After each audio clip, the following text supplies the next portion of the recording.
அனுப்பிச்சிருக்கீங்களா live ஸ்ட்ரீம்ல அதான் communication சொன்னது ஒரு you have to communicate what you have in your mind.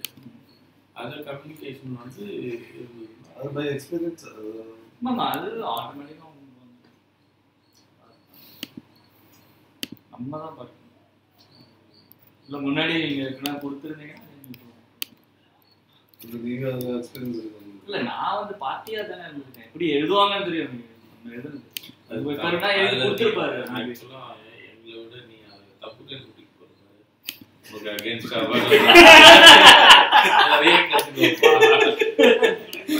நம்மளுக்கு பிரச்சனையே அதான். முதல்ல வந்து எல்லாத்தையும் மறந்துடணும் சார். வீட்டுக்கு போனா எப்படி மறப்போம், அது மாதிரி எல்லாரும் மறந்துடணும். ஒரு லைன் தான் sir, arbitration has gone beyond his jurisdiction. எல்லாத்துக்கும் எழுதி அப்ப அதுக்கு எங்கேயாவது ஒரு இடத்துல he derives his power only from contract. பண்ணக்கூடாது அது மட்டும்தான் இல்ல ஒரு வழி அந்த போயிட்டு இன்னொரு வழி ரெண்டாவது சுத்துவாரு வந்துட்டாரு.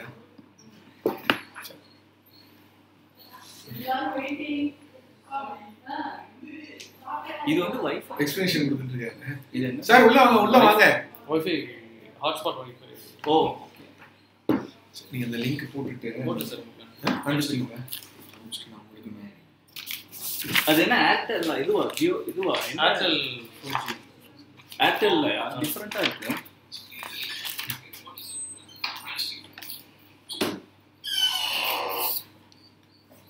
Good afternoon. Good afternoon. ஓ நீங்க வேறயா? நீங்க வேறயாடா? இதுவா அதுவா? இல்ல அதுதான் வரும். பட் அதுக்கு அந்த லைவ் ஸ்ட்ரீமிங் லிங்க் மட்டும் நீங்க உட்காந்துக்கிறது தெரியாது எனக்கு. அவரை பார்த்துட்டு பெரியவங்க இருக்கும்போது சின்ன இல்ல இந்த இதுக்கு பண்ணணுமா? இருக்கும் போதெல்லாம் பண்ணணுமா? அவர் தான் வந்து மெயின் ஆடியன்ஸ். இன்னும் சார் ரைட் தானே? அது சரி. இன்னும் டெல்லியில எல்லாம் வந்து உங்களுடைய பேச்சு கேட்கறதுக்கு வெயிட் பண்ணுறாங்க. டெல்லி துபாய் அப்புறம் எங்கப்பா மற்றவங்களாம் இருக்கிறது லைவ் ஸ்ட்ரீம். ஆமா லைவ் ஸ்ட்ரீம். லைவ் ஸ்ட்ரீம் ஆமா லைவ் ஸ்ட்ரீம். இல்ல உங்களுக்கு 4 பேர் இங்க இவங்களும் ஓகே, மத்த ஒரு 3 பேர் வந்து ஆன்லைன்ல இருக்காங்க. இல்ல நான் கொஞ்சம் எழுதிட்டு போவேன். ஃபர்ஸ்ட் நான் மெயில் அனுப்பணும். அனுப்பிச்சிட்டீங்க நீங்க? என்ன வரல எனக்கு அதை அன்ஃபோல்ட் பண்ணு. யார் வந்திருக்காங்க? இல்ல இன்னும் தெரியல எனக்கு. எப்படி 2 வாட்சிங் நான் இந்த ரெண்டா இல்ல அது எப்படி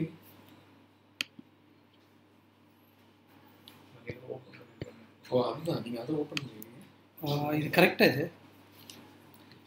லேட்டஸ்ட் இதுக்கப்புறம் மேல் ஆப்ல இருக்கிறது. எஸ்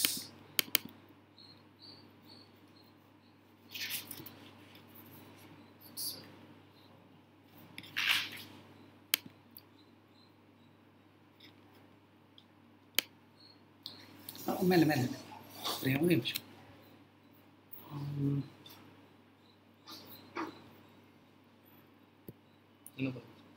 எனக்கு அந்த ஃபுல் ஸ்க்ரீன் போடணும். நீங்க சிங்கப்பூர்லலாம் எதுவும் பண்றது இல்ல? அவரு நாகேஷ் அங்க பண்றாரு. ஆமா அங்க பண்றாரு, அவர் பண்றாரு. இன்னும் அது இன்னும் ஃபர்தர் இன்னும் கொண்டுட்டு போல. எஸ்ஐஆர்னு உங்களுக்கு அதுவும் இதுதான். அது சிங்கப்பூர் இன்ஸ்டிடியூட் ஆமா. இதுக்கும் அதுக்கும் சம்பந்தம் கிடையாது.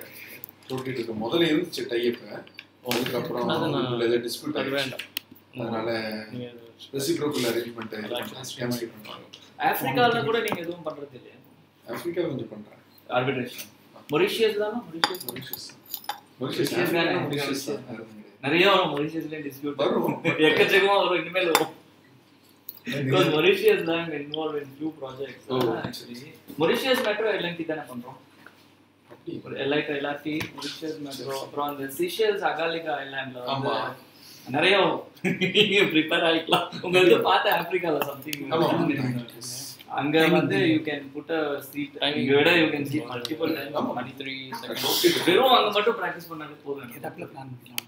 வெறும் அந்த நீங்க உங்களுக்கு தான் பண்ணுவா? இல்ல என்ன இல்ல எதுவும் சொன்னீங்க?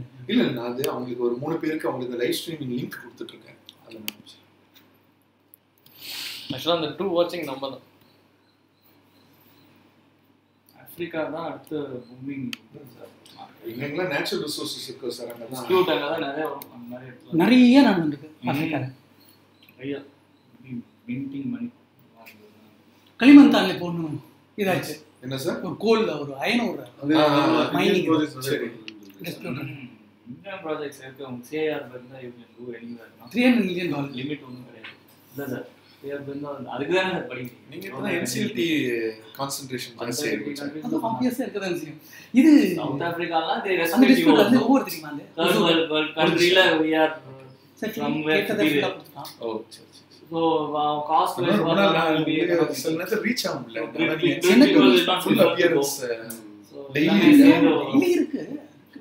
ஃபுல் அப்பியரன்ஸ்னா சொல்றது இல்ல. சரி அனுப்பிச்சிட்டேன். ஒரு நிமிஷம் அவங்க வந்து ஆன்லைன்ல பட் சாரி நோ இஷ்யூ. இந்த 2-way வந்துச்சு. 2-way ஆனது. ஓ அப்படியே வந்து அப்படியே இதாயிடுது. இந்த சைடு திரும்ப முடியல. சரி சரி சரி சரி. கம்ப்ளீட்டா போய் அப்படியே ஒரு சுத்து திருப்பி சுத்தி இங்க வந்து சுத்தினேன். இங்கே வந்து அந்த இது போட்டுருக்காங்க. இந்த ரைட் வரலாம். நம்ம வந்து அந்த இது எனக்கு கிடைக்கல. அது அங்க சோ அப்படியே வந்து அப்படியே போயிட்டு சுத்திட்டாங்க. வந்தபோது இங்க கொடுத்துட்டான். ஓகே. இங்க ரைட் கொடுத்துட்டான். அந்த இது எனக்கு தெரியாது. அதனால அதுக்கு முன்னாடி இதுல லெஃப்ட் எடுத்தேன். லெஃப்ட் எடுத்தா அது ஏதோ ஒரு சின்ன சந்து மாதிரி அப்படியே வந்தது. ஓ சரி சரி. சுட் time sorry. Meanwhile, just as an introduction, he is Mr. Satyanarayan, multifaceted, lawyer, chartered accountant, company secretary. And very interesting thing is about Mr. Satyanarayan is that he spent a lot of time training all the professionals, diversified professionals, and he has a passion for providing training for all the professionals. And I think it's the second or third, sir. Thoughts. Last 2 occasions பண்ணிருக்கீங்களா? Last இது பண்ணல, அதுக்கு முன்னாடி அது முன்னாடி பண்ணீங்க. 15 16 yeah. Okay. And particularly when it comes to thoughts ரொம்ப எக்ஸலென்ட்டா இருக்கும் அவரோட பிரசன்டேஷன். அது மட்டும் இல்ல law, and he is a leading practitioner in NCLT corporate law as well as real estate. அது பண்றீங்கல்ல? And he is a partner of a very grand old law firm Weiss and Wirth based in Chennai. வரல மொத்தம்லாம் join. நீங்க முன்னாடி ஏதாவது ஜெனரலா arbitration பேசிட்டு இருக்கீங்க. என்ன முடிஞ்சிருக்கு இது மட்டும்? Contract is over. Contracts and evidence over. ஓ அப்ப இதோட நீங்க வந்து ஆஃப்டர்நூன்னால எவிடன்ஸ் மார்னிங் முடிச்சீங்க. அதுக்கப்புறம் எக்ஸாம் தானே. நீங்க எடுத்தீங்களா? இல்ல நான் அந்த சான்ஸ் எடுக்கணும். நான் ஆர்பிட்ரேஷன் சப்ஜெக்ட் எடுக்கிறது இல்ல. மறந்தாச்சு அதுல. இவர் வெங்கடேசன் இங்க ஃபெலோவானாரு. R Venkatesan.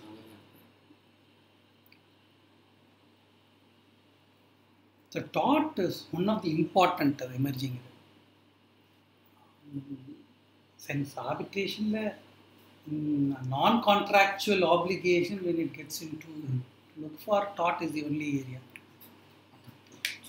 As such, law develops through tort. Yeah. Law develops only through tort. அதாவது அறிதல் வந்து புரிதலாக வேண்டியது. ஆமா. Dots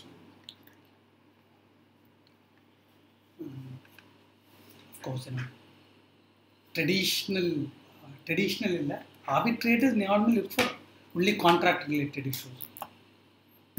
Beyond contractual issues can also come in. That we see in many cases. To join, இல்ல வரல. நம்ம மட்டும் தான் இங்க வந்து இல்லனா it will get displayed. ஆமா இங்க வந்து இல்ல they won't be displayed. எத்தனை நம்பர்ஸ் இன்க்ரீஸ் ஆகும். 1 + 3 4 வரும். பட் அட்லீஸ்ட் 3 வந்துச்சுன்னு ரெண்டு பேர். Others major here. And இது வந்து இங்க டிஸ்ப்ளே ஆகுது. இது உங்களோட வீடியோ தான் ஸ்ட்ரீமிங் ஆகும். இல்ல அதுல அது பாப்பாங்க. இந்த பிரசன்டேஷன் உங்க பிரசன்டேஷன் அங்கேயும் பண்ணல அங்கேயும் பண்றது. இவங்களுக்குலாம் ஒன்றும் இதாகாது. வராது டிஸ்ப்ளே. எங்களுக்கு இதை திருப்பி வச்சுருவாங்க. சரி. இல்ல இது திருப்பி இல்ல, இதுல எங்களுக்கும் ஃபார்வர்ட் நீங்க அவங்க லைவ் அவங்களே கேக்குறாங்கல்ல. அது நீங்க கேக்குறீங்க. அப்ப மட்டும் பண்ணா சரி. தேவையில்ல. லிங்க் எங்களுக்கும் ஃபார்வர்ட் பண்ணுங்க, நாங்களும் பார்த்துக்கலாம். அந்த இல்ல அது வந்து ஒரு மத்தியானமே இல்ல, close. அது வந்து slides expire ஆயிடுச்சு. ஸ்லைட்ஸ் வந்து நீங்க அவங்க இவங்களுக்கு ஷேர் பண்ணுங்க. ம். NB ஆர்பிட்ரேஷன் அனுப்பிச்சிட்டா அவங்க ஃபார்வர்ட். ஓகே. Proper channel. ஓ அப்ப இது வெறும் என்னோட இதுக்கு உங்களுக்கு நீங்க உங்க வீடியோ கேமரா அங்க தான் இருக்கு. அது ஓகே. இல்ல இந்த இது ஆமா, அப்பாயின்ட்மென்ட் உங்களுக்கு சொல்லி நான் இனிஷியலி எல்லாமே வந்து ஆன்லைன் ஸ்ட்ரீமிங் தான் வச்சிருந்தேன். 1% ஜாயின். ஓகே. இப்போ லைவ் வரப்போ எதுவும் ஸ்லைட்ஸ் வருமா சார்? இல்ல ஸ்லைட்ஸ் எதுவும் வராது. ஆமா. இல்ல அவர் யூஸ் பண்ணிட்டு இருக்க வராது இல்ல. ஓகே. அவர் யூஸ் பண்றாரு. உங்களுக்கு வந்து ஷேர் பண்ணிடுவாரு. ஓகே.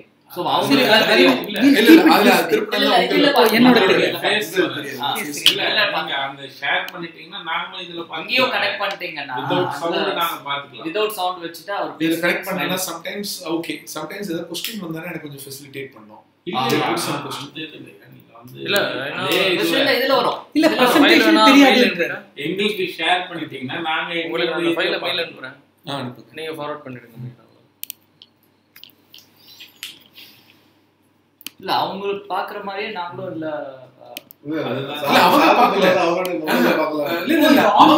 அவங்க ஆன்லைன்ல இருக்கவங்க just they are going to see his face. அவ்வளவுதான். They are not going to watch the PPT.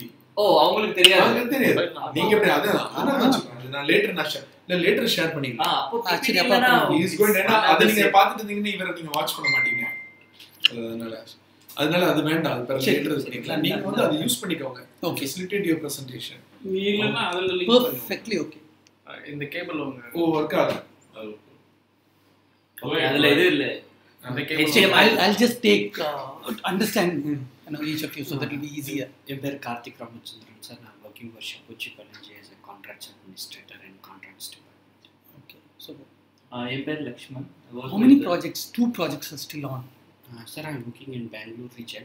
Bangalore region. Okay. Looking into 3 projects. Separately, there is a regional separate contracts department. I look into separately on 3 projects. Okay. So all the projects are based out of Bangalore, is it? Bangalore. Bangalore region is separate region. It's each and every region has a separate profit center. Okay. So that Bangalore region has a separate own regional office, everything. But they report to the head office, which has each individual heads, vice presidents. Super. என் பேர் Lakshman. I'm working with L&T. Okay. L&T heavy civil. L&T heavy civil infrastructure. Okay. I take care of metros, defense and ports. All contractual and litigation I represent. Okay. வணக்கம். தெரியும். உங்களுக்கு தெரியும். அந்த ICA sorry. நீங்க சொல்லுங்க. When you're doing it, அதாவது இங்க அது பொறுத்தவரையில் நம்ம இன்ட்ரோடியூஸ் பண்ணும்போது I am the panel member of the ICA and Assocham ICADR under the Alpine. அசோச்சம்ல Assocham ICADR. ICL இருந்து மிஸ்டர் குரானா வெளியில போனார்ல ஆமா செக்ரட்டரி. ஆமா அவர் அங்க எடுத்துட்டு வந்து ஸ்ரீவட்ஸ் மேனேஜ் பண்ணி அவர் தான் இப்போ ரெஜிஸ்ட்ராரா இருக்காரு. இங்க சென்னைக்கு கொண்டாந்தாச்சு. இப்போ சென்னையில சதர்ன் ரீஜன் ஏஎம் ராஜேஷ் கல்யாணம் பண்ணது ஏத்தாப்புல திருவியா இது அந்த இது கிருஷ்ணன் இதுல அது கொண்டாந்துருக்கோம். கிட்டத்தட்ட ஒரு 35-40 பேர் இங்க ஆல்ரெடி ரிஜிஸ்டர்டு. அதில் ஒரு 15 பேர் பேனலில் கொண்டு வந்தாச்சு. இப்போ ரீசெண்டாக வந்து ஒரு இது ஜட்ஜை வச்சு ஒரு ஆர்பிட்ரேஷன் ஆரம்பிச்சிட்டாங்க. எனக்கு இன்னொரு ஒரு இது என்னன்னா he was a past chairman of CA Institute here for the southern region. Is Gopirajan. Okay. அது நீங்க சொல்லுவீங்கன்னு சொல்ல அதனால தான் I start. Is Gopirajan TVS and Sons as a DGM heading the projects. சென்னையில. Oh, okay. I'm also DGM. So you're probably Senior manager.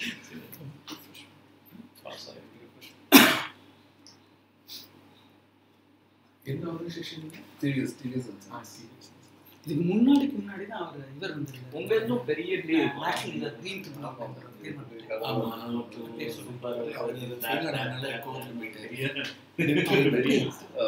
Nagendran ஒரு clear பண்ணி contracts பேப்பர்ல clear அப்புறம் என்னால திருப்பி பண்ண முடியாது அப்படின்ட்டு. Okay, I think we can start. Only one has joined. Okay. Just already is 2:45 and 2:58. 250. Welcome, good afternoon. Torts is what we'll do is today we are covering torts in this afternoon, and in torts, we have about 3 or 4 areas, which we'll focus on. The first and foremost will be negligence. which includes negligent misstatement as well. Then we'll also look at vicarious liability, and then occupier's liability, which would also have the other supplemental things that will come in. So to start with, what is a tort? Now, we have heard of what is a contract. Okay, most of you are managing contracts, so you know what a contract is. Contract is, we'll not say agreement. It's an agreement enforceable in law, or in other words, where terms and conditions of a proposal and acceptance of that, which bind two parties, two or more parties, is a contract. Now, coming to tort, what is tort? Do you have any idea about what is tort? Tort is a civil wrong which doesn't come under crime or the contracts. Okay. Civil wrong, is it? What sort of a wrong is that? Will that continue to be a wrong if when your rights are breached rights are breached? by Okay. action of somebody or something, Okay. then it can be called as a tort. Okay. Okay. Anything else to add?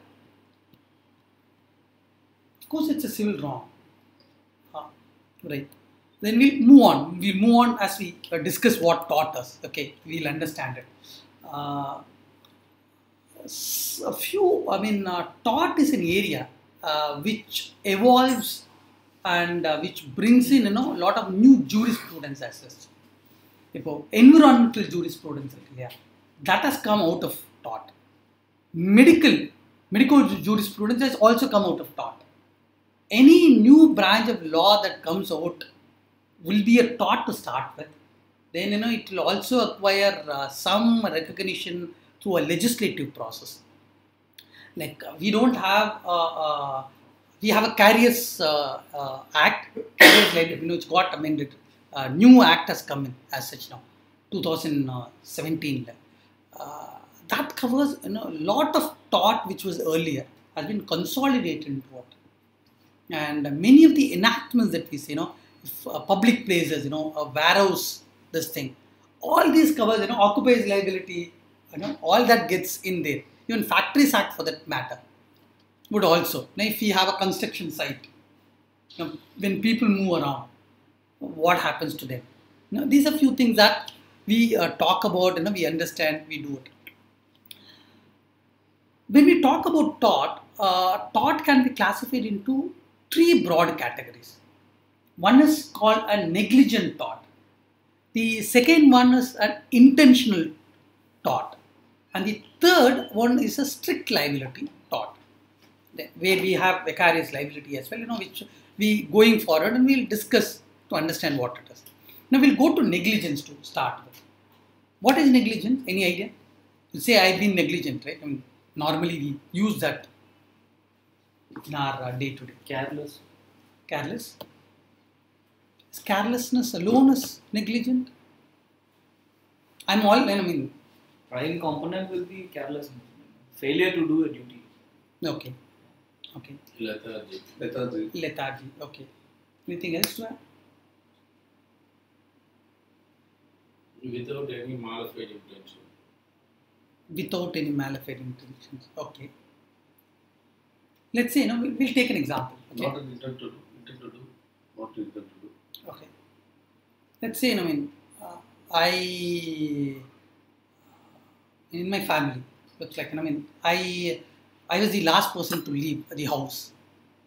Okay. All the others have already left. They've gone. I need to go to my office. Okay. So I went, I tried locking the door. I locked the door. But the key I've left it in the lock itself. It just went. Can it be said as negligent? Am I negligent? Absolute. Yes. Yes. Yes. Yes. Okay. And I'll give you another scenario for us to understand. Okay. I go on a lift. Okay. One more person is also traveling with me.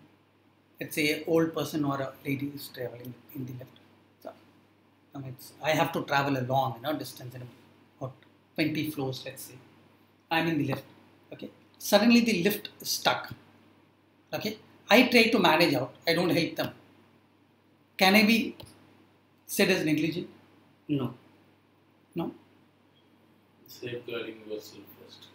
Okay. Why am I not negligent? Because there is no moral duty that we should be under the law, that we should be helping others.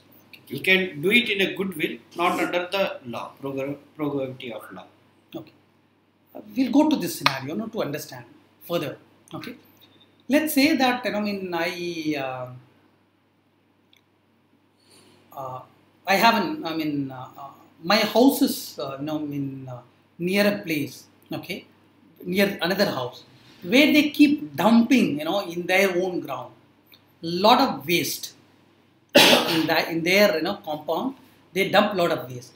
What happens is that lot of bees, mosquitoes start breeding in it, which also comes inside my house, and it causes diseases to my kids or my family members. Is that a negligent act? Yes. Yes. Why? Nuisance. It creates nuisance to the other party. Somebody's action creates a nuisance. What sort of nuisance are we talking here? Maybe Flies entering and here. Flies, mosquitoes, it is Yeah. causing this thing has Disturbances, yeah. disturbance too. Diseases. It doesn't bother about the others. That's the same case even in the case of a lift. What is that which distinguishes that to this? We are coming to understand the elements. What is negligence? Negligence we all understand, right? Negligence we all understand. My actions does not cause any damages to the others. Okay. If my action does not cause any damage to the others, then there is no negligence. If it causes any damage to others, it is negligence. Okay. Let's say that lady or the old person. Okay. When I opened the door or when I tried to escape, they were hurt. Would that amount to negligence on my part? May not be. It's okay. Let's try to understand this. First and foremost is that we are not talking of any moral or legal, okay, under law. What we are talking here is that any duty, there has to be a duty on a person. We'll try to understand what a duty is as well, going forward. And there has to be a breach of that duty, okay, on the part of that person. And then there has to be a resultant damage from that. We'll also see what the resultant damage is, okay. We'll understand what proximity is, what happens to it, all that, okay. So there has to be a duty, okay, and that duty has to be breached, and because of that, because of the breach of the duty, there is a resultant damage. Then it becomes a negligence. Now, is there a difference between negligence and carelessness? That's the point, which we started with, with these three examples. Is there a difference between negligence and carelessness? Or does it seems to be, one and the same? It all results in the damage which is being caused. Mm-hmm. Anything else to add? You get my point, right? No, whatever you say, okay. Do you think negligence and carelessness are one and the same, or is that different? No, negligence ends up in a damage to somebody. Mm-hmm. Carelessness may not. May not be. Okay. Then anything else?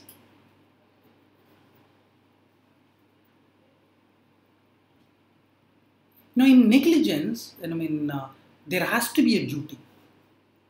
In the absence of a duty, okay, negligence is also carelessness, coupled with a duty. Okay, in performance of a duty, when you are not careful or when you are careless, that becomes negligence. There will be for anything that you do, there will be an effect. So let's not take now the resultant damage. So when we look at from that, whenever there is a duty, then it becomes a negligence. Otherwise, it is not, sort of. And now, when we look at negligence, the first and foremost case was as back in 1883. That was the start of negligence as such. In a case called Heaven versus Pender, okay, the whole issue started. Where Brent, it was an arbitra dicta which came in. You understand what an arbitra dicta is? It's not a binding order, but it's a statement made in the course of which will have only a persuasive value. A comment that is made by a judge. Okay, that's how it all started. Okay, and Lord Brett, in his judgment, while delivering in Heaven versus Pecker, okay, what he said is that whenever one person is by circumstance placed in such a position with regard to another, that everyone of ordinary sense, of a person who is of ordinary sense, who did think would at once recognize that if he did not use ordinary care and skill in his own conduct. Now, this is what is important. When we say a duty, it is in relation to somebody else, but the conduct has to be his own. His own. That's the difference, that we had when in case of a lift. Now, I did my conduct, perfectly. And when it comes to a dumping of, garbage inside my area, which affected you, okay, I did not do my conduct. I did not conduct myself, properly. Okay. Now, that's the difference, that's why I thought, I'll just read this out for you to understand. Okay, with regard to those circumstances, he would cause danger or injury to the person or the property of another person. Okay, a duty arises to use ordinary care and skill to avoid such danger. Okay, so that's the difference, when we look at the lift and dumping of garbage inside my own premises. Okay, now let's try to understand further negligence. Okay, though it was the whole concept was founded in 1883, it was in Donge versus Stevenson, 1932. It all started. Okay, it's the snail beer case. Okay, in a ginger beer bottle. Okay, a person found he ordered in a restaurant to get ginger beer, where he found a snail inside it. Okay, so the question was, is the person who's serving supposed to look for, take care of that it's of good quality. This is one of the founding stone for the consumer law as well, and for the it's not unfair trade practice, but to be not negligent sort of when something is done. This is again a dicta which started in Stevenson case as well, which is by Lord Atkin, which became the basis of further development of the law of negligence under tort. Now, normally, we have the statement, love thy neighbor, right? Whoever is next to me, I need to love them. That doesn't mean that I need to keep them on my lap and need to. Since, I shouldn't hurt them sort of, in my own way, when I try to move around, okay, when I move my chair and if I'm going to hurt my friend, next to me, that's not as expected out of me, that's what we are trying to do, This is what Lord Atkin, clearly stated that, if I foresee something, that a trouble is going to get caused because of my own act, and if I continue to do that, that would amount to negligence, sort of. Now, the next question came in, is that now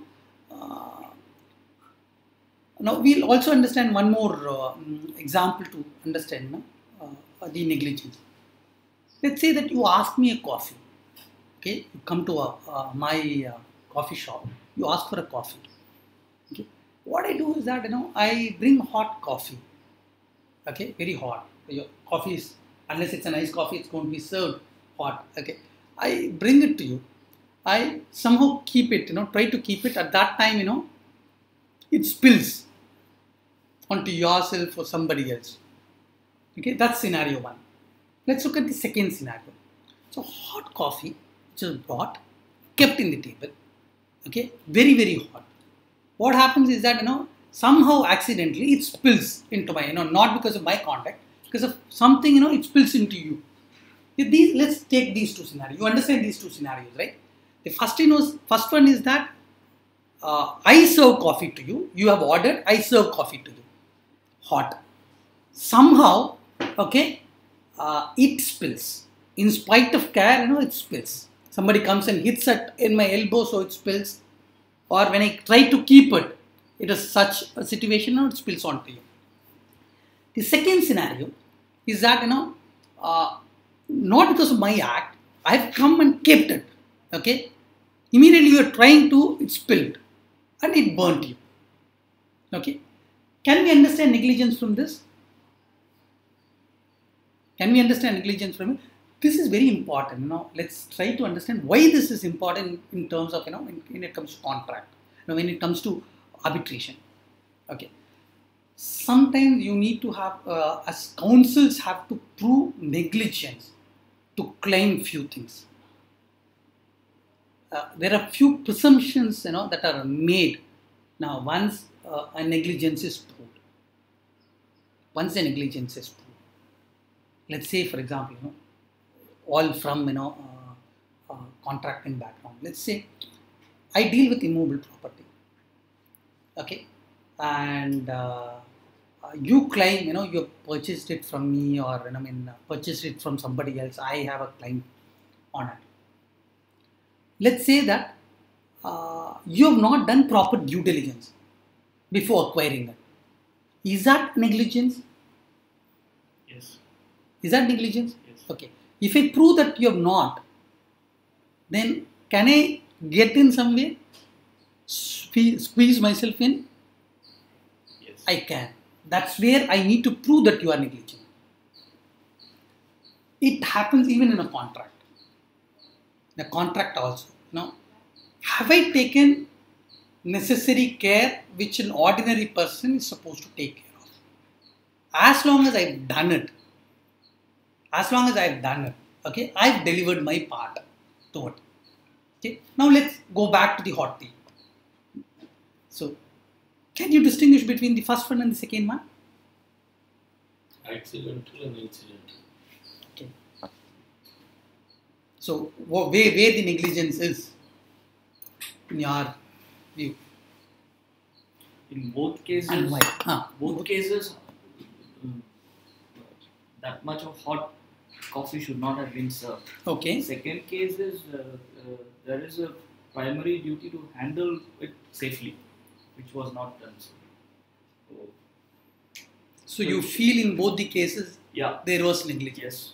And on whose part, who was negligent? The supplier shouldn't have served so hot. I'm negligent.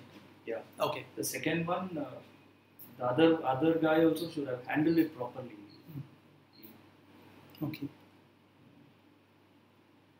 Anything else? First one was negligent only with the supplier. Then the second one was the negligence on both the part, the mutual negligence.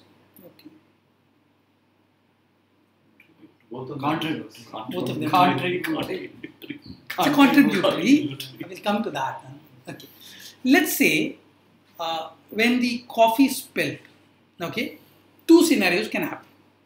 One is that a stain comes in, okay, stain in the cloths, in the garment. The second one is that it burns my skin. Take these two scenarios in the first, whatever we had. Okay, just explain, is there a negligence now? Let's say I've given you a coffee, okay. While bringing the coffee, he hurt me, so it spilled. Okay, what has happened is that it only got only stains on your garment. on your shirt or your pant. Okay. The second scenario is that it has burnt you. Injury to the Injury, it burnt your skin. In the first situation, the coffee was not too hot, so that it did not able to burn, it did not injure. Yes. Second case was the coffee was too True. hot to be served, True. and which has injured the second person. There was a clear negligence from the. Okay. Let's go to scenario 3 and 4. Okay. I've come and kept. Okay. You're trying to drink it. Okay. It's spilled. Only caused stain in your pan. Okay. The fourth scenario is that it burnt you. Now tell me in scenario 3 and 4. Is there a negligence? To what extent and where? Fourth is negligence. Okay. Where it burnt. Okay. The other one is not negligence. Not negligence? Yeah. You have a duty to handle carefully while you drink. You can't simply pour and get things. The purpose is to drink actually. So it Okay. should not be that hot. That's all. Superb. Superb. That's where. The fourth one is again a contributory negligence. Where both have contributed, sort of. We'll see that in a difference, as we go along. Okay.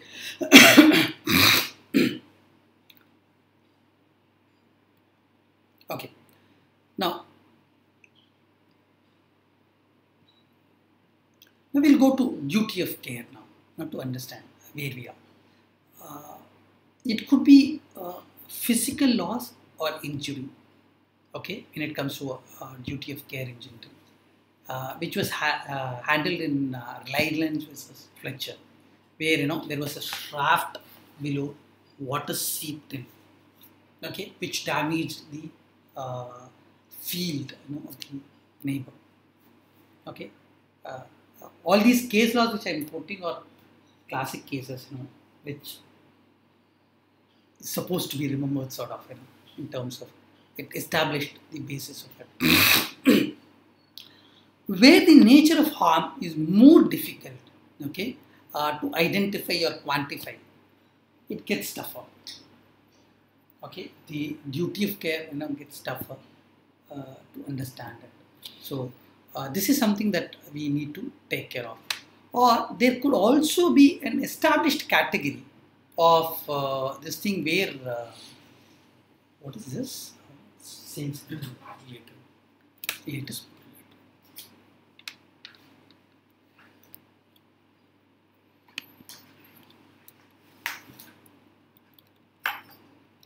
Now, there are few established categories of duty which needs to be taken care of. Okay, how do you define is that you look at the type of harm that it has caused to a person. Is it only a stain that has caused, or is there a injury, burn that has happened to him? Type of the person who gets affected. Is there a third party, or the person if it's going to spill on him when he is ordered, okay, or is that to the person who has ordered the coffee? Okay, that's something looked at. And who causes that? Who causes that is also something that needs to be looked at. And further, if you look at when it comes to a manufactured product already available, okay, let's say that he manufactures, okay, he supplies it to me. And in turn, what I do is that I give it to you. I give it to you. You pay it, and when you open it, you find negligence. There is a defect in the product, or then in that case, am I to be held responsible, or he to be held responsible? There is no contract as such. The contract is between you and me. Okay, you would have studied, in contract law. Okay. There has to be a nexus. What do you call that? Privity of contract. And Dunlop case, Dunlop case, it's clearly established. Privity of contract. Okay. And there is no privity here at all. Okay. Between him and you. Is he to be held responsible, or am I to be held responsible? This is where tort actually comes into fit. Both tort and contract has to be read in sync. Is he to be held responsible when you don't have a direct in a contract with them. There is no privity of contract with them. That gets established here through tort. Okay. And sometimes a professional, okay, to his client, okay, negligence gets in, okay, and occupiers of land to his visitors, which we'll see, occupiers liability, those are also a category of negligence that we talk about. Okay, highway workers to highway users. Okay, you construct a bridge, flyover or a bridge, something is being done. People who go around, what happens to them? Where special care needs to be taken care of, where general duty is there, those gets in. Now we saw there are three components to negligence, right? There has to be duty, there has to be a breach of duty. Breach we don't have to explain because so study that in detail in contract, and then there has to be a damage, resultant damage to it. Now the fourth one is getting introduced for us to understand. There has to be a link between the duty's breach of duty, and the damage, resultant damage. There is something between these two, which is called the causation. Causation could be direct, or it could also be a chain. Let's try to understand this again with the coffee example. Okay, coffee example. Okay. All the examples we gave, we keep moving on it to add components to it to try to understand. Now let's say that he hit my elbow, so I spilled the coffee onto you. Okay. Now let's say that he himself did not. He was hit by somebody was moving from there. That chair hit him, and because of that, the coffee spilled from my this thing. This is different. Or I was trying to avoid. That's one scenario. We saw this is the first scenario where he hits, coffee spills, and the second scenario is that where that the third person is trying to move his chair. So this person hits me, and coffee spills from my hand, from my holding. Okay, that's the second scenario. Let's look at the third one altogether. Okay, now I know that that person is trying to move the chair, which has already hit him. So he is trying to come and hit my elbow. So I try to avoid. In the process of avoiding, hit, the coffee spills. You get my point?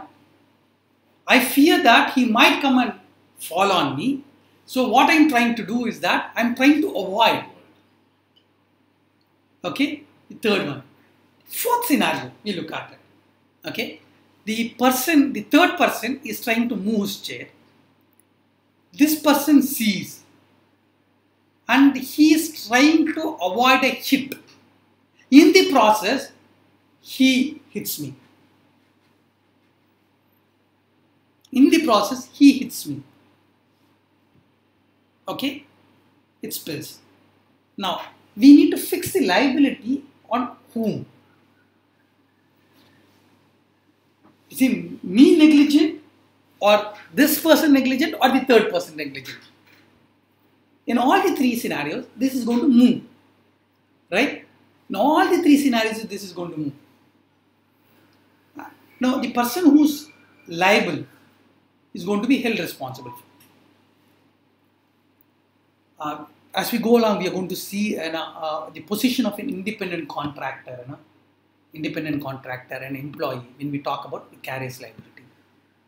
Okay, in that we'll further look into this. It'll be easier for us to look at. Now, causation, leaving these, causation can be of two different. One is causation in fact. The second one is proximate causation. Okay, which is called proximate causes. Now, whatever these four scenarios that we discussed is a causation in fact. Okay, and we are not talking about proximate cause.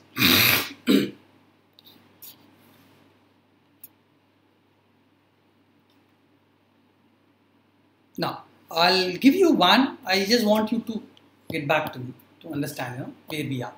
Like, A hits B, okay, with his golf club, okay, which he holds, okay. B's chin, okay, what is hit, would have to be injured, obviously, okay. If A had not, normally, if otherwise, if there is no hit, his chin would have not got injured. Okay, so English is wrong here, and typing, something has happened. So now, what is the causation now? The hitting with the club, the golf club is a causation for the injury. Okay? So the resultant damage is because of that.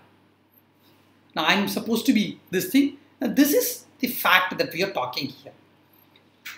Now, when it comes to a proximate cause, okay, three different things have to be understood.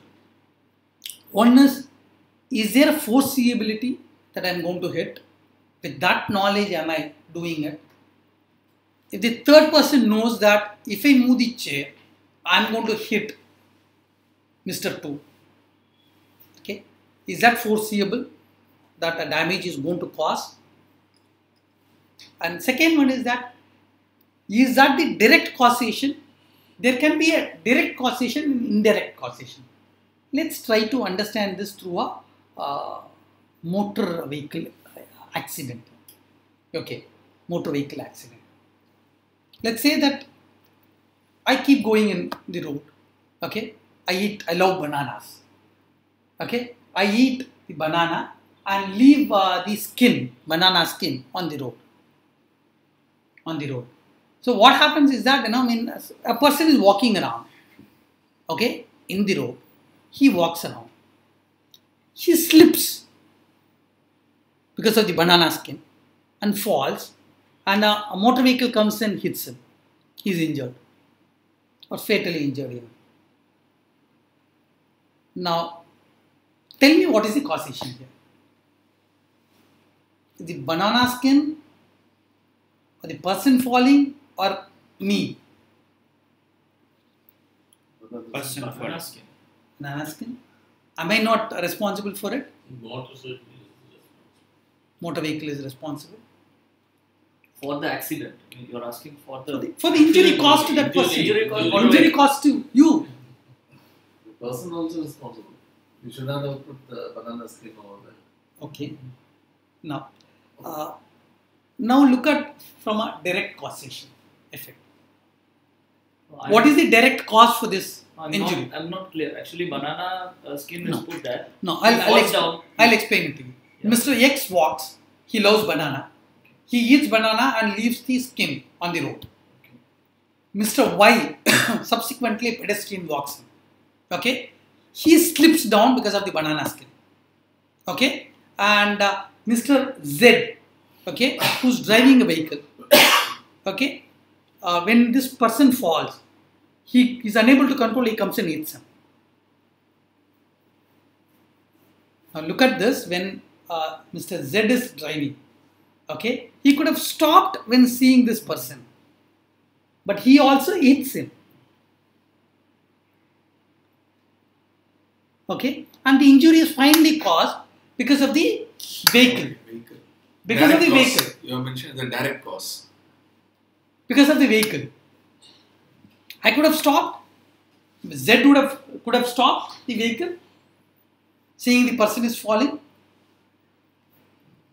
Then how can the banana skin be the causation? It is not. No, it is an indirect causation. What we are trying to understand is that there is something called a direct causation, there is something called an indirect causation.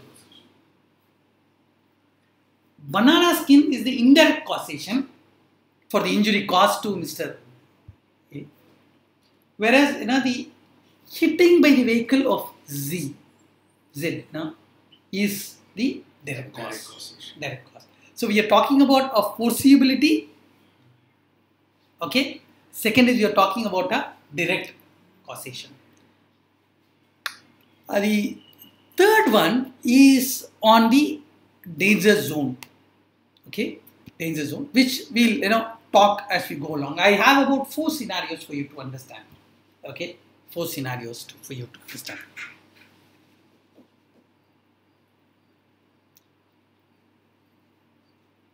Now, let's say a person who likes cricket, or okay, he has a long hall in his house. Okay, visitor room, long hall. He likes bowling very much. Okay, he keeps moving his hand, out, all that. He starts practicing at his house itself, inside the hall. Keeps throwing ball. Okay, like moving, whenever he sits, like throws, try to swing, try to spin, all that. He keeps doing. It hits a person. What is this? What is this? Negligence. Negligence? What sort of negligence? Where is the causation here? He's not supposed to do such practice in which is not the place to do. Okay, right. With that, this is what has happened. Okay, now we'll get into the scenarios 1, 2, 3, and 4. Okay, now this is for your understanding generally. Keep moving ball continuously. Okay, one day when it is being practiced, okay, the ball loses the grip, goes and hits, okay, and hits his wife, my wife's friend. Okay, the scenario given here is my wife's friend. Okay, who gets injury in her head. Okay, I'll repeat it for your understanding. I keep moving ball. I'm the person. Okay, in this thing like this. I'll catch, I'll spin. I'll try to catch. Keep doing it. My wife's friend has come home. Okay, it slipped my hand. And it goes and hits her, she gets injured. Now, all the ingredients are there for negligence. When there is a duty, I should not hurt her. Okay. And second one is what we saw, duty of care. Then the second one is Injury. no, not injury. A breach of it. A breach of it. There is a breach. Third, damage. Injury is caused to her. So there is a damage. All the 3 components are there, which are the critical component. Now we are looking at causation now. What caused this? Is this a causation in fact or proximate cause?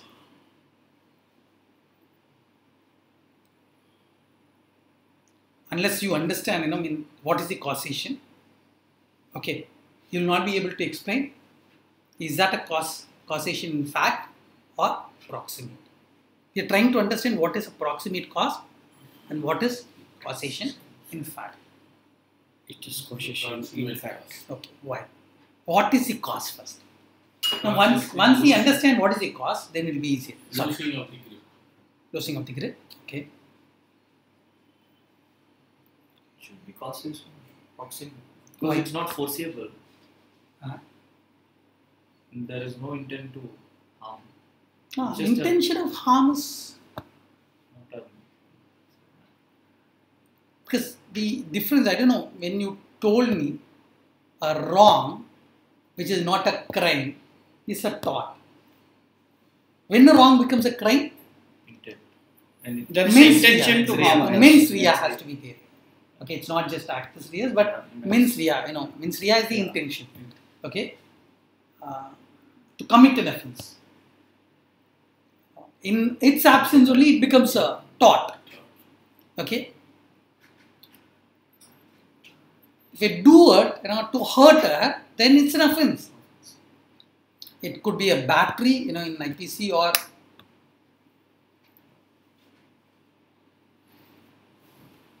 battery is physically hurting someone is battery.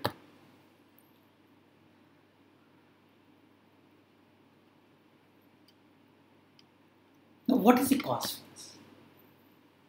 I think both of you have to. You understand this scenario, what I am telling you? What approximate cost or direct cost? No, before that, what is the cost? Cost. I keep. No, I don't have a ball Yeah, here. losing the grip. I keep moving like this. I keep moving my ball. I'll say this, all that I keep doing. Cost Confidence, is the self-confidence. Huh? wife Confidence. friend coming is the cost. Confidence. Okay. Pardon. Wife friend coming is the cost. Is it cost?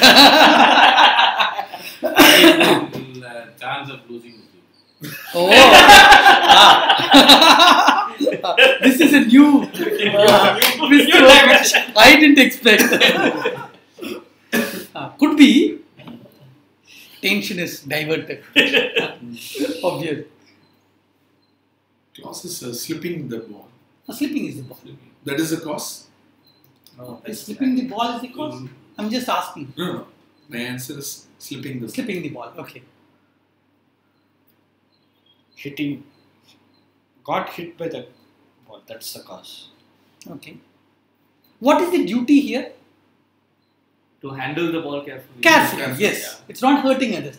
Yeah. Handle the ball carefully. Yeah. It's not getting hit. Okay. It's not I'm hitting you or the ball hitting you. I did not handle it properly is the duty Yeah. which is the breach actually. Yeah.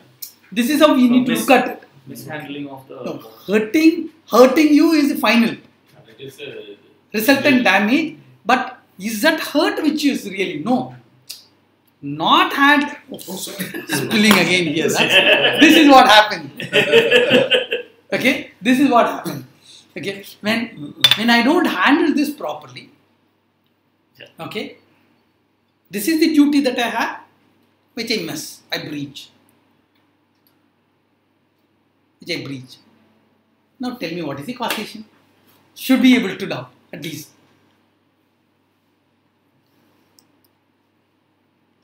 Not able to handle the ball. Okay. There is a duty. Duty. What is cost? What has caused the negligence? Slip in there. My The friend diversion of my attention, right? I couldn't, work on it. Concentration. What I'm doing on it. Okay? That's the causation. So, where the causation is from? From me. Because I've been negligent. Let's go to scenario 2 for us to understand. Okay?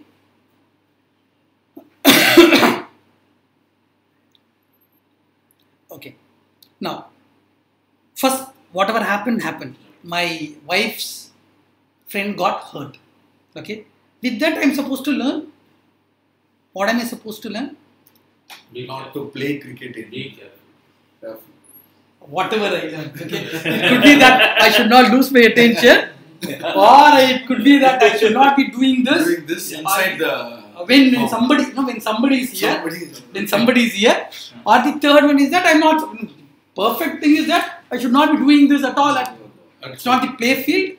It's a home. I shouldn't be doing it. Okay, that's what it is. Now, again, during a practice session, I lose grip of the ball. Okay. Now, that time what happens is the ball flies through. Okay, and damages the glass of this thing. Neighbor. Neighbor, and he gets hit. What happens is that the glass goes and hits him. You understand this? Yeah, no. These are not the scenarios that I have right here. Okay, I'm just giving you, modifying those to give you because you are unable to see these. Understood. Okay, I just keep doing it. It slips. Here, what I talk about is bat, all bat here. I keep doing it. I hit. It goes and damages that glass that is right there behind you, and comes and one of the glass piece comes and hits you. Let's say one of you. Okay. Now here, what is this? Is that causation in fact, or is that approximate causation? You getting, there is a difference, right? In the first one and the second one. The first one I keep doing it, it comes and hits you. Directly it happens. Directly it happens. Now Okay, the here, second that ball is not hitting that person. Instead of that, the glass is. glass. Because the glass of the which got action damaged damaged from because of this. proximity. Maybe proximity. Proximity. right. Because That's there is no proximity. direct action, because the second action which has led to the injury. You're right. Now, let's say a third one. Don't learn completely still. Okay, in spite of all this. Now I keep doing it again. I keep doing it again. Okay, when I keep doing it again, it slips out of my this thing. I do like this way, and it goes to the neighbors. In apartment, goes and spills. They've kept some garbage. Okay, goes and hits that, and it spills all around. And somebody is getting hurt or something happens. Let's forget about there is a resultant damage. Let's not be too much worried about the resultant damage. Okay. Now, what is this? Is this a causation in fact? And which one is that? Is that slipping of this, going and then hitting the garbage bin there, or because of that spillover of garbage, which something happens to the person? Which of this is okay? And or each of these are causation in fact. And is there a approximate causation that happens here? Okay. Openly kept garbage is the cause. Openly Kept garbage. The cause. okay. I can hit then. You mean to say that I can hit? It was the thing which went on, but that particular damage has been caused not because of your hit, because of the garbage which has been kept in an open form. Let's say that. Let's give a slight twist to it. Okay, instead of hitting the garbage, it went. The ball has directly gone into the kitchen. And okay, and the fire is on in the stove. Okay, and the ball slips from there with carrying fire with it. Okay, damages something else. Twist to it. What happens? என்ன கடாயினா அங்கேயே நிறுத்திடும். இந்த scenario நின்றுடும். அடுத்த scenario போகிறேன். அடுத்த ஒரு scenario போட போகிறேன். You get me a point? I'm just doing it. It goes, gets into the kitchen, into the stove, hits the stove. From there, it catches fire, the ball, and goes further. And let's say damages your fridge. Fridge gets in, gets fired, all that.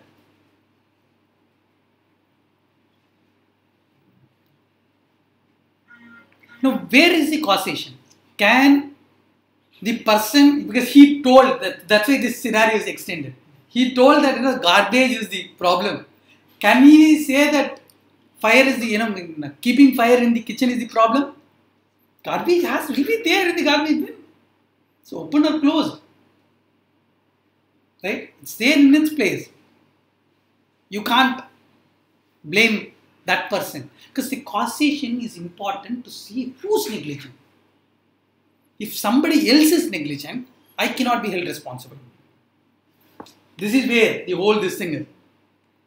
Somebody else is negligent, I cannot be held responsible. There is a contributory negligence, again I cannot be held responsible. We'll go to one more scenario based on this. Let's say that, okay, I keep moving ball, it goes into the kitchen of the next person, takes fire, not only it burns the fridge or equipments there, but it further bounces to some other person's house and causes damage.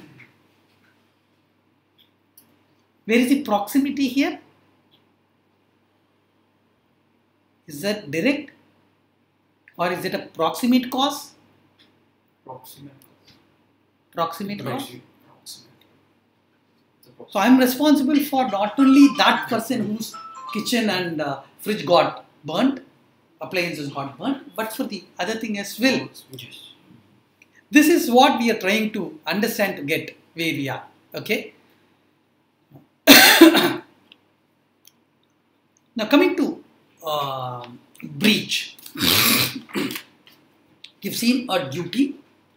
Okay. There is a breach of duty. Okay. Then we have causation. We'll further look into causation as we go along. Okay. Further down. This is for you to give an intro as to what all is possible into the whole thing, and where you need to look at. This is where many times wrong is committed. Now, and I'll tell you probably arbitration. You'll see that arbitration award cannot be appealed. The final award in an arbitration cannot be appealed. What can happen is that under these scenarios given under Section 34 of the Indian Arbitration Act 1996, you can only file a petition to set aside the arbitration award for reasons given there. Then they say you cannot appeal against. Okay, application becomes very important for an arbitrator. Okay, to look at the exact where it is needs to be dissected to look at, which you will find that's why this foundation is very important to get in when it comes to application there and to arrive at your judgment. That's where tomorrow when we talk about even in contract a consequential loss issue, this is something that needs to be examined in detail. Okay, now we'll come to now you've seen duty, part of causation of that. Okay, now into the breach of it. Now breach is the easiest part of the whole negligence component out of the 4 components that we so far discussed. Now in a legal care, okay, there has to be a standard of care. When you say that I breach something, there has to be a standard. Like in costing, what we have, there is a standard deviation from that. Variance. This is the standard term of contract. I try to change it. I vary it. Okay, and that's where it is. Okay. Now the first question that is asked is that wherever there is a duty, was it done in the standard way that it is supposed to be? It ought to be done. If it is not done so, why? Can it be said that there is a breach of duty? Let's try to understand this. We have a movement, a pathway for movement of machinery. Let's say we are in a project site. Okay, a particular pathway in which it deviated from its pathway. Yes. Yes. Yes. There is a standard, a deviation of it. That's breach. That's a breach. Okay. Now, the next one is when we talk about causation. One more angle needs to be fixed in, which is the reasonable foreseeability of something. Okay.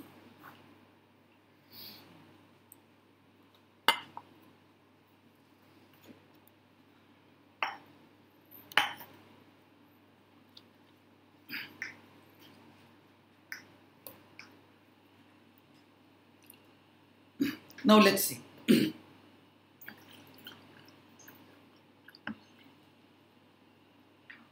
I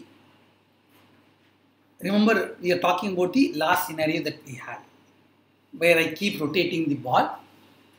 Okay, it slips my hand, goes and hits the fire that is there in the kitchen. Okay, from there it carries and hits the refrigerator. Let's say a petroleum solution is used to clean that refrigerator.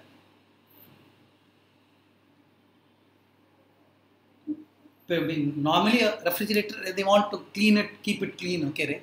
I don't use water, okay? I use some petroleum substance to clean it and keep. So I'm giving you a very raw example because it's easier for us to understand. Go technical in it, might. We can even talk, technical, if you find time at the end. Goes, you have kept. So what will happen with that effect? It will be burned. More. Right? It is like spilling oil, over a fire. Right? Okay. We are talking about that. Okay. Now, in that case, is there a contributory negligence or am I only negligible? It's a contributory negligence. Because So I can 2 persons are on negligence. No, not that way. Okay. Not that way. Contributory negligence cannot be understood saying that 2 persons are negligent, so it does. Further bringing damages. By bringing damages. Now, I can always argue saying that had it not been cleaned with petroleum, it would have not burned so much, or at least the ball would have not carried much more fire when it went to the other person's house, third person's house. You get me point? This is a normal defense that is taken. Let's not go into the question of proving it. Okay, these scenarios we are trying to work out to understand a particular concept. We have to keep that. How will it will be proved? Defense. Now, these questions shouldn't arise in your mind because that could block you from understanding. Okay, this concept. Proximity, we saw this as well, right? So this is important. That's going to get cleaned by, it could further create problem. Let's say, for example, I don't have the stove in the kitchen, but I have it in the hall. Or I sprayed some this thing into the kitchen or in the hall, which catches further fire. A solution made of petroleum or of like any flammable this thing that is used, that could also create a this thing. Accident. My wife comes to the hospital to see me. She sees me in dire state. Okay, seeing me, she gets an heart attack. Okay, now you explain to me what is the causation for it. Can the motor vehicle driver be held responsible for her this thing? No. Why? It cannot be foreseen by anyone, right? Worst is that if I drive badly, I might hit someone. This is what somebody can foresee. And there has to be a proximate connection between these two. Need not be a direct one. There is a difference between a direct and a proximate connection. Okay. Cause for it.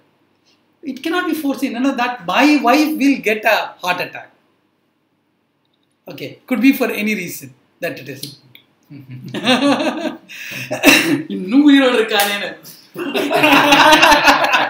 Could also be a reason. No? Now, the next one is the risk should be real and not something it can also happen. Sometimes it will work. Who said, sir, it can also happen? It cannot be of that scenario. Let's take an example. That ball comes and hits. Okay, catches fire. Okay, I'm there near the refrigerator. It catches fire on my shirt as well. Let's say I wear a cotton shirt. I wear a man-made fiber shell. Could be a nylon or some synthetic fiber. Less damage, more damage. Less damage, more damage. It burns me as well further. Okay, cotton would not burn me more, but wearing a synthetic would burn me more. Spoil mostly. Okay, now let's say that I wore a synthetic. This one, it has burnt me more. Can you claim contributory negligence in that case? No. Why? Wearing that Because you have a right to wear anything you like. Okay. Now, had I wore cotton one, it would have been less damaging, right? That is immaterial. That is That is is your right. cannot, It is your right to. It is your right to wear anything. you cannot you like. expect the you cannot foresee the situation may happen. Something will So come. that I take a precautionary effect for that the precaution. This I am telling you, this foreseeability from the perspective of the person who's causing negligence. This foreseeability, what a reasonable foreseeability that we are talking here.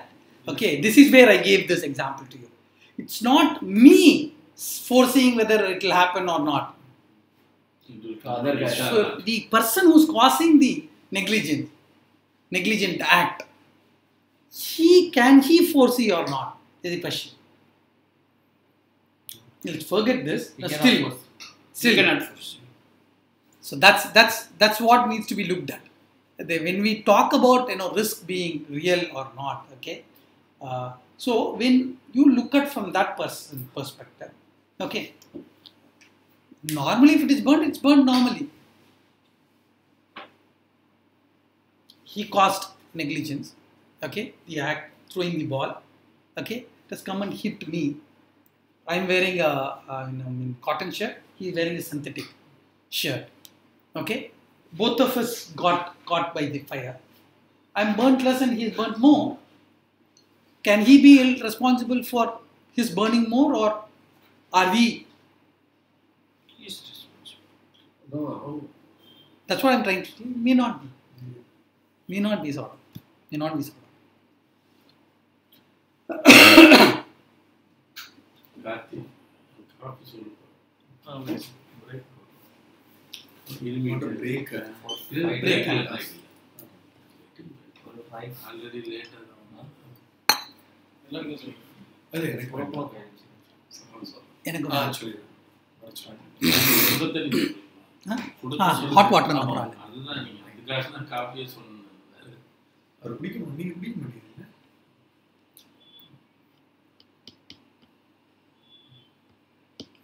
I think we can just break for 5 minutes. Yeah. 5 minutes will break.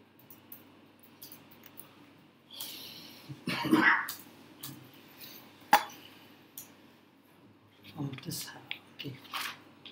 We'll keep breaking like that. ஏதாவது தேவையான doubts வருதுன்னா கேட்பாங்க. Oh, okay. Live ஸ்ட்ரீமிங்ல வந்து direct scenes கிளிப்பியா live streaming ஆகுது இல்லை இதுல இப்போ ஏதோ பண்ணிட்டு இருக்காங்க. ஒரு ப்ரோக்ராம் கூட ஆச்சு. இது ஒன்று பண்ணாங்க. அவர் வந்து is a press person. He comes and he does it. Okay. அந்த ப்ரெஸ் இதில் வந்து நம்மதில் வந்து வி பிளான் ஃபார் இனிஷியலி பண்ணோம், சப்சிக்வெண்ட்டாகவும் பண்ணோம். பட் அதுக்கு வந்து என்னென்னா அந்த ரெஸ்பான்ஸ் அந்த ஆடியன்ஸ் இஸ் நாட் 100% வியூவிங். இப்போ ஒரு முரளி இது பார்த்தோம்னாலே ஒரு 7 பேர் பார்த்தாங்க, 4 பேர் பார்த்தாங்க, 5 பேர் பார்த்தாங்க. மற்றவங்களுக்கு டீ அவருக்கு ஃபுல் சர்வீஸ் போகுது. அது மாதிரி தான் பார்த்தாங்க. இன்னுமே நம்ம அந்த கல்ச்சருக்கு பார்த்துல முதல்ல அதோட இல்லாமல் போய் ஆஃபீஸில் உட்காந்தோம்னா ஆஃபீஸில் இருக்கிற கிளைண்ட்டை பார்ப்போம்னா இதை பார்ப்போம். அங்கே எவ்வளோ ஆகும் அந்த ப்ரெஷர் இருக்குது ஒரு இடத்துல உட்கார வச்சாதான் ஒழுங்காக கேட்டுட்டு இருந்தாங்க. இந்த சுச்சுவேஷனில் ஒன்றுத்துக்கும் பிரயோஜனம் இல்லைனாலும் அவன் தான் ஆனால் கிளாஸஸ் எதுவும் இல்லை இது பண்ணிட்டு இருக்காங்க போல, லைவ் ஸ்ட்ரீமிங் இது பண்ணிட்டு இருக்காங்க போல. அதான் இப்போ திருப்பூர்ல ஏதோ சொன்னாங்க, தெரியல என்ன. எல்லா இடத்துலையும் பண்ணுறதுக்கு ட்ரை பண்ணுறாங்க. But to what extend it is effective. இப்போ இந்த கிளாஸஸ் எடுக்கிறாங்க பாருங்க, ப்ரைவேட் கிளாஸஸ் எடுக்கிறாங்கல்ல, அவங்க வந்து பணத்தை பிடிங்கிறாங்க, 40,000 50,000 பிடிங்கிறாங்க. அப்புறம் அதுக்கப்புறம் வேறு வழி இல்லாமல் அவன் வந்து அங்கங்கே போய் அட்டன் பண்ண வேண்டியதாக இருக்குது. இல்லைன்னா அவனுக்கு அந்த கொடுத்த பணம் வேஸ்ட்டு. நாங்கள் 500 கொடு 1000 கொடுன்னு கேட்டால் போதும் 500 1000 சொல்லிட்டு சிபி கிரெடிட் மட்டும் வந்தால் ஆமாம் ஆமாம் எவல்யூஷன் அதாவது கனெக்டிவிட்டி ப்ராப்ளம் இருக்குது. லைவ் ஸ்ட்ரீமிங்கில் போகிறதில்ல, அவனுடைய இது வந்து ஸ்லோவாகிடுச்சுன்னா அதில் ரிசீவ் பண்ண முடியாது. ஓகே தனியாக இருக்குது. பிஎஸ்ஏஜே கிட்ட இன்னொன்று ஒரு செக்ஷன் 11 அப்ளிகேஷன் கொடுத்துட்டோம். Already 2 இதாகிடுது. 28th it's coming probably trillion பண்ணணும். இந்த ஒரு ட்ரை பண்ணுவோம்.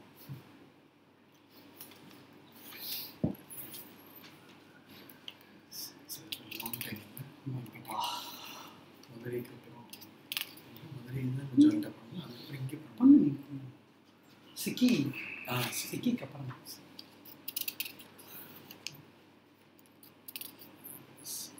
டாட் சப்ஜெக்ட் வந்து லாஸ்ட்லி ஒரு ப்ரொஃபஸர் நீங்கள் அவைலபிலிட்டி இல்லை. ஆமாம் பண்ணுறது நான் இல்லை. 2-3 வருஷம் முன்னாடி இதே போன மாதம் சொல்லிட்டாங்க டேட்டை. அதனால 1 month முன்னாடி சொன்னாதான் இதான். மார்னிங் இருந்தது, அதான் மார்னிங் செஷன் கேட்டேன். மார்னிங் சொன்னேன் வந்து மார்னிங் தான் வரேன். நான் கொஞ்சம் லேட்டாக அந்த பயத்தில் தான் அது லேட் ஆகிடும் அப்படின்றது வந்து 10 கோயம்புத்தூர்லேருந்து வந்து. அதனால் வந்து கொஞ்சம் லேட் ஆகிட்டான் ட்ரெயின் அப்படின்னு நான் வந்து இதாகிடுன்னு நினச்சேன். அது இப்போது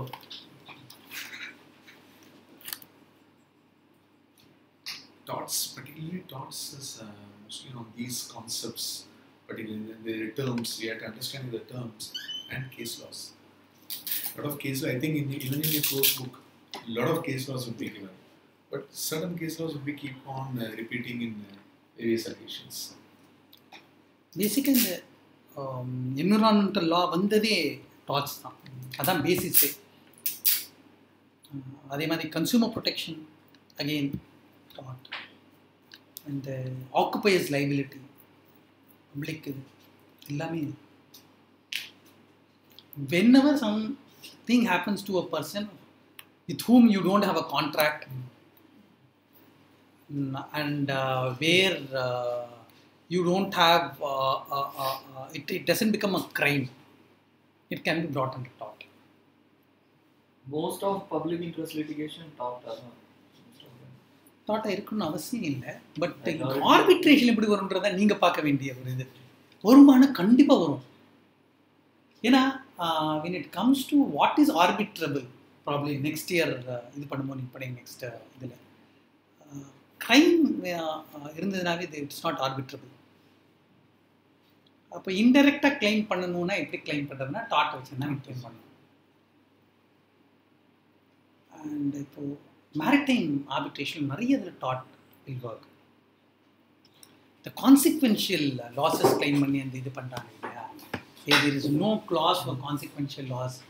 Okay, அப்போ claim பண்ணணும் அப்படின்னா then tort is the way even for construction. But arbitrator cannot go outside the purview of contract. அதுல தான் நிறைய. அப்போ எதுக்கு டாட் படிக்கிறீங்க? இல்ல அது அந்த ஒரு கிளாரிட்டிக்காக திருப்பி நான் உங்கள்கிட்ட இந்த டாட்னா என்னன்றத பற்றி பேசிட்டு இருக்கேன், என்னோட அப்ளிகபிலிட்டி பற்றி பேசிட்டு இருக்கேன். Extension of time claim அதெல்லாமே basically we assume that we would assume the damages because இப்போ let's say that some activity between you and me, okay, in which some damage is caused to him or a set of people, and they come to me, and because of local or whatever it is, I have to compensate them. Can I recover from you or not? If I need to recover from you, can it be pure contractual? Let's say contractual என்ன சொல்றான்னா there is no consequential damage that you can claim னு சொல்றான்னு வச்சுக்கோங்க. நம்ம ரெண்டு பேர் agreement போட்டிருக்கோம். அக்ரிமெண்ட்ல வந்து it says very clearly no consequential damages can be claimed. I cannot claim. Let's say I am your contractor, you are my principal, or you are contractor, I am your subcontractor. Okay, damage is cost. Third party insurance. Insurance தான் claim பண்ண முடியலையே, consequential damage தான் கொடுக்க மாட்டேங்கிறாங்க. அதான் கேட்குறேன் நான். Third party case insurance போடுங்க. நான் உங்கள்ட்ட இருந்து claim Sir, பண்ணி அதான் sir, கேக்குறேன். நாங்க பண்ணதுக்கெல்லாம் வந்து they are getting they are giving us a 34ல they are saying கான்ட்ராக்ட்ல உள்ளதா எழுத முடியும். Arbitrator cannot go beyond his jurisdiction தான் சொல்றாங்க. யார் சொல்றா? எங்களோட case got it no LNT cases. Okay, LNT cases. எல்லாத்துலயும் சேம் லைன் பேசலாம்னு அதுக்காக மச் கோயிங் லைவ்னு சொன்னதால நான் மிஸ் பண்ணிட்டேன். We'll take it off. அதுக்கு சொல்யூஷனே தெரியல. IDP எல்லாம் இப்போ அஃப்கான்ஸ் கேஸ் ஹைகோர்ட்ல நடந்துட்டு இருக்கு. சேம் தான். They have gone beyond their jurisdiction. Escalation. They have interpreted something which they are not supposed to interpret, which is outside the contract. So என்ன சொல்லிருக்கோ அதான் பண்ணணும். Is that right அப்படின்றதா வேற தப்பு தான் பட் ஒன்றும் பண்ண முடியாது. இல்ல can somebody claim it அப்படின்றதா? இப்போ whatever I incurred to pay him, okay, can I claim it from you? If causation, proximity இதாகி உங்களால தான் இதாச்சு அப்படின்னா obviously you have to pay to me and the arbitrator can award. You also tried with section 73 அதே breach பண்றீங்க எல்லாம் அந்த Asian tech கேஸ்லாம் எடுத்து போனாலும் it's been stroked off. Ramnath international Asian tech ஒன்றும் நிற்க மாட்டேங்குது. யார் ஜட்ஜியா இது ரெக்கார்ட் ஆகலையா? இல்ல இது ரெக்கார்ட் ஆகல. அது அவர் delete பண்ணிட்டாரு. இல்ல இது yes control that person. ஓ இப்போ லைவ்ல இருக்கா? ஆமா, அதெல்லாம் நம்ம டிஸ்கஸ் பண்ணலாம். ஓகே, இல்ல பிரேக்னா இல்ல பிரேக்னால அது டிஸ்கனெக்ட் பண்ணா ஃப்ரெஷ்ஷா அது ஸ்ட்ரீமிங் லிங்க் கொடுக்கணும். சரி, அப்போ டிஸ்கஸ் பண்ண வேண்டாம். அப்புறம் தான் இது எடுத்துக்கறாங்கன்னா we'll discuss offline. No, is how far the process is brought into arbitration.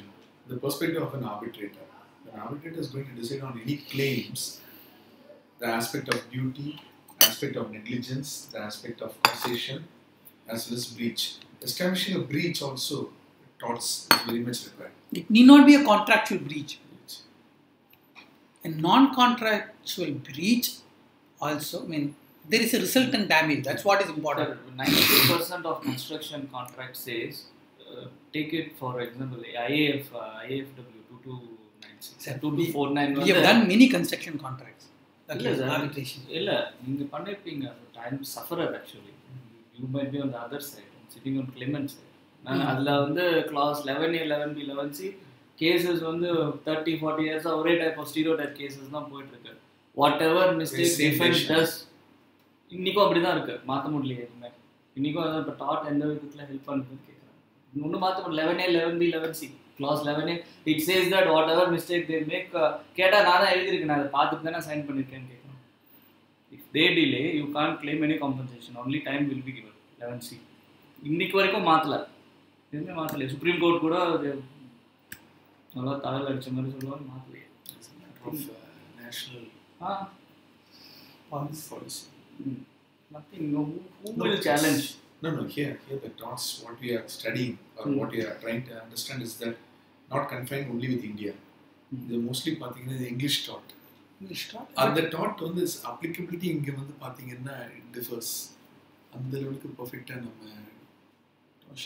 வைகேரியஸ்ல வருது, ஆக்குபேஸ் லைபிலிட்டில வரும். இதுலயும் வந்து கொண்டு வரலாம். ஓகே, இந்த நீங்க சொல்றது வந்து பண்ண முடியும். Sharmaவோட I discussed this. IDPL legal. But எந்த யாருமே அது வின் பண்ணதா அவர் பேர் ஞாபகம் இல்லை. அவர் GM இருந்தார் இல்லையா, சர்மாக்கு மேல பேர் சொல்றேன், என் பேர் தான் இது யாரு? நீங்க லீகல் ஜெகநாதனா? ஜெகநாதன், அம்பா பிரசாத், ஹரிஷ், டிடி சுதர்ஷன், அவர்தான் இருக்காங்க டாப் லெவல். முன்னாடி he retired about a year and a half back. அவர் என்ன லெவல்? விபி என்ன level?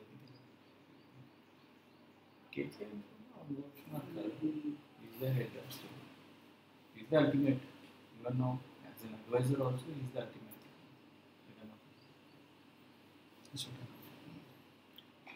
But as such I am taking care of defense contracts. ஒன்னு கூட பண்ண முடியும். Defense contracts ஒன்னு அது நீ கேसेस கோர்ட் எவ்வளவு பேர் அதில் few things, you also don't want to fight beyond a level because you lose your next blacklisted by Yes, இல்ல sir. What I'm asking is when the conditions of contract itself is illegal. நிறைய சந்திரசூட கூட வந்து 23 section 23 படி illegal contract ன்னு சொல்லிருக்காரு. அப்பயும் மாத்த முடியும்.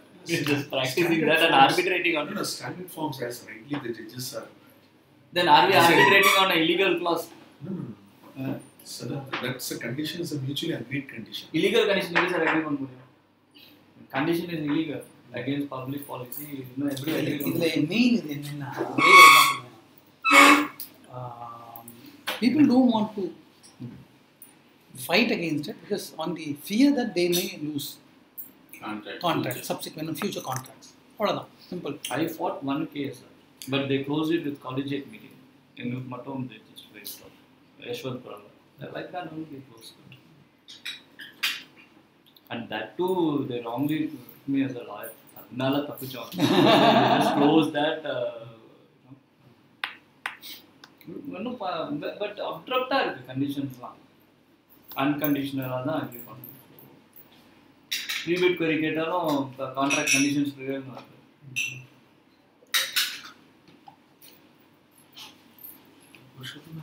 எடுத்து கொஞ்சம் வெண்ணி மட்டும் இருக்கு. சொல்லுங்க கொடுத்துட்டீங்களா? கொடுத்துட்டாங்க. ஸ்டார்ட்.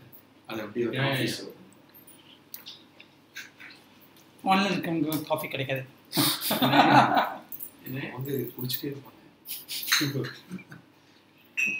நம்ம எல்லாம் குடிக்கிறத செய்வோம், அவங்க குடிக்க.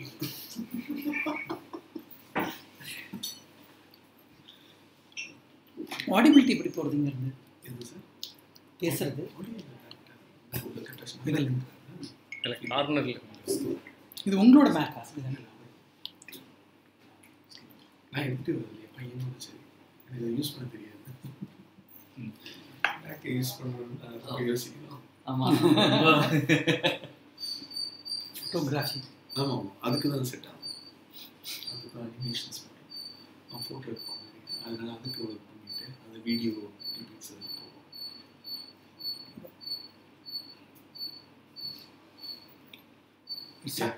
போட்டேன்.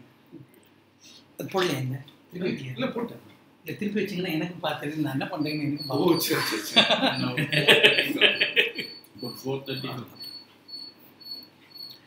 Sullivan versus Moody அப்படின்ற case is very important. Those people may not understand. Yeah. No, better English. எந்த case? Sullivan versus Moody.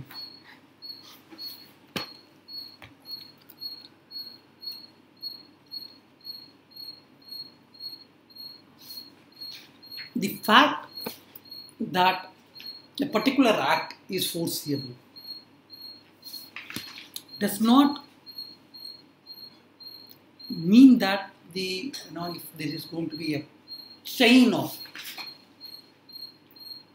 acts, causations, the first person is still responsible for.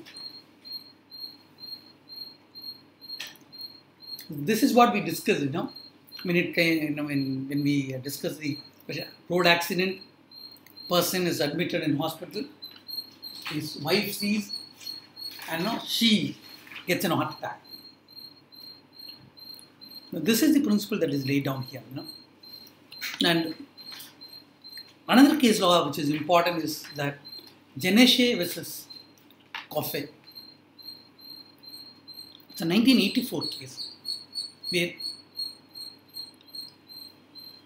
whenever we talk about proximity, we normally talk about a physical proximity. There could also be something called a circumstantial proximity, and there can also be a casual proximity. All these three are discussed in this case. When we talk about casual proximity, what do we talk here is that the closeness or directness of the relationship between a particular act and the resultant injury. That's a casual proximity. So it can be of all these three types. It need not be this thing. So let's say that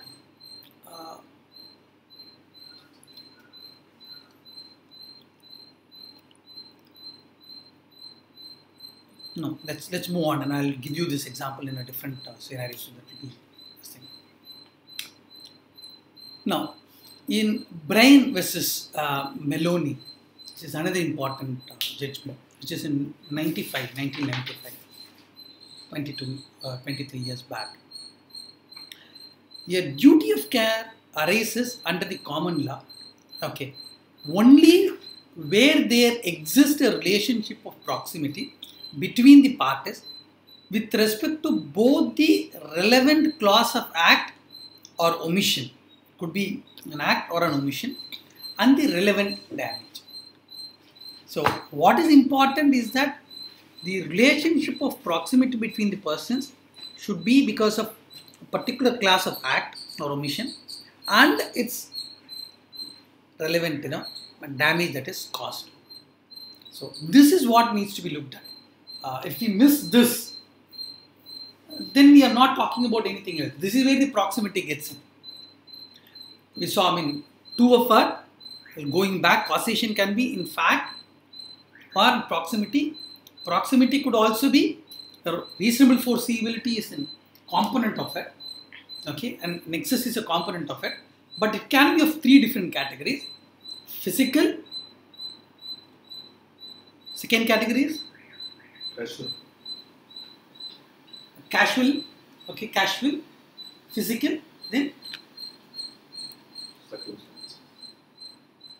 circumstantial.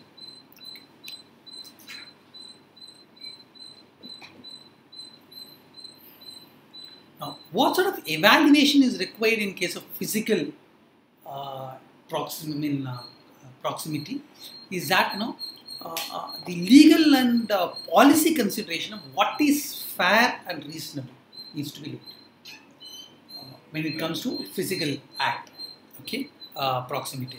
Otherwise, it need not sort of.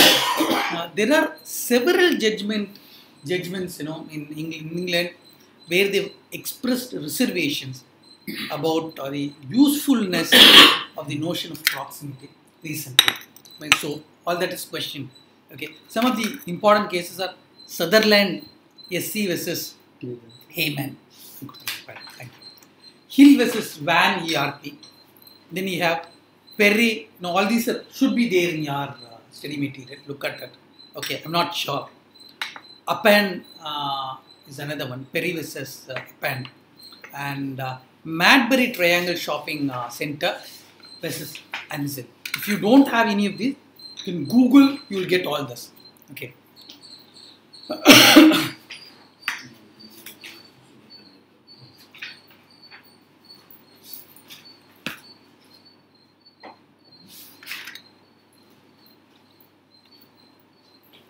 Now, we'll move away from this thing to misstatements, negligent misstatements.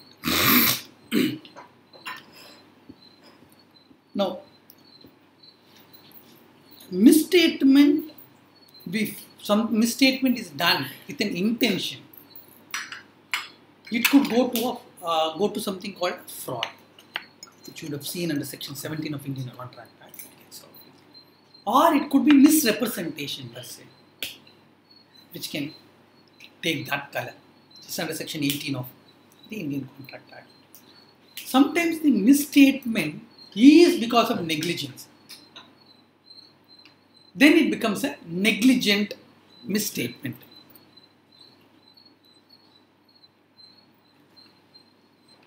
Now, traditionally, due to a negligent misstatement, if a financial loss is sustained, okay, because of taking that advice, you get into a financial loss, then it could be, there is a liability to it. Okay, that is the traditional one. But the only concern here is that it should not open a floodgate of litigation or liability. This is mostly for engineers, for a professional which gets in. Okay, and something is told, and that's a gross misstatement, and if it is done with negligence, okay, can be sued for that. We see it, in Companies Act when it comes to prospectors. Now, issues of those, gets in. Somewhere, something to mislead, some statements are made public or even under a contract. Okay, and if it is done negligently, saying that, we checked, let's say that, you get into a contract, construction, okay, and the person with whom the landlord declares saying that, you've tested, this is the quality of soil here. So with that, you give an estimate to them, saying that, if that be the case, this is the foundation that needs to be laid toward, this is the depth at which you need to move on. With that, you estimate, okay, your cost, and you're going to give it to them. Okay, you find, that that's wrong.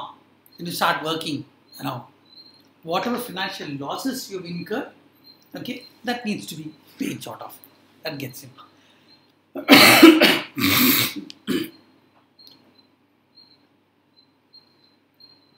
Now, what is important is that not only there be a negligent misstatement, but the person who receives that statement should have also acted upon and sustained injury.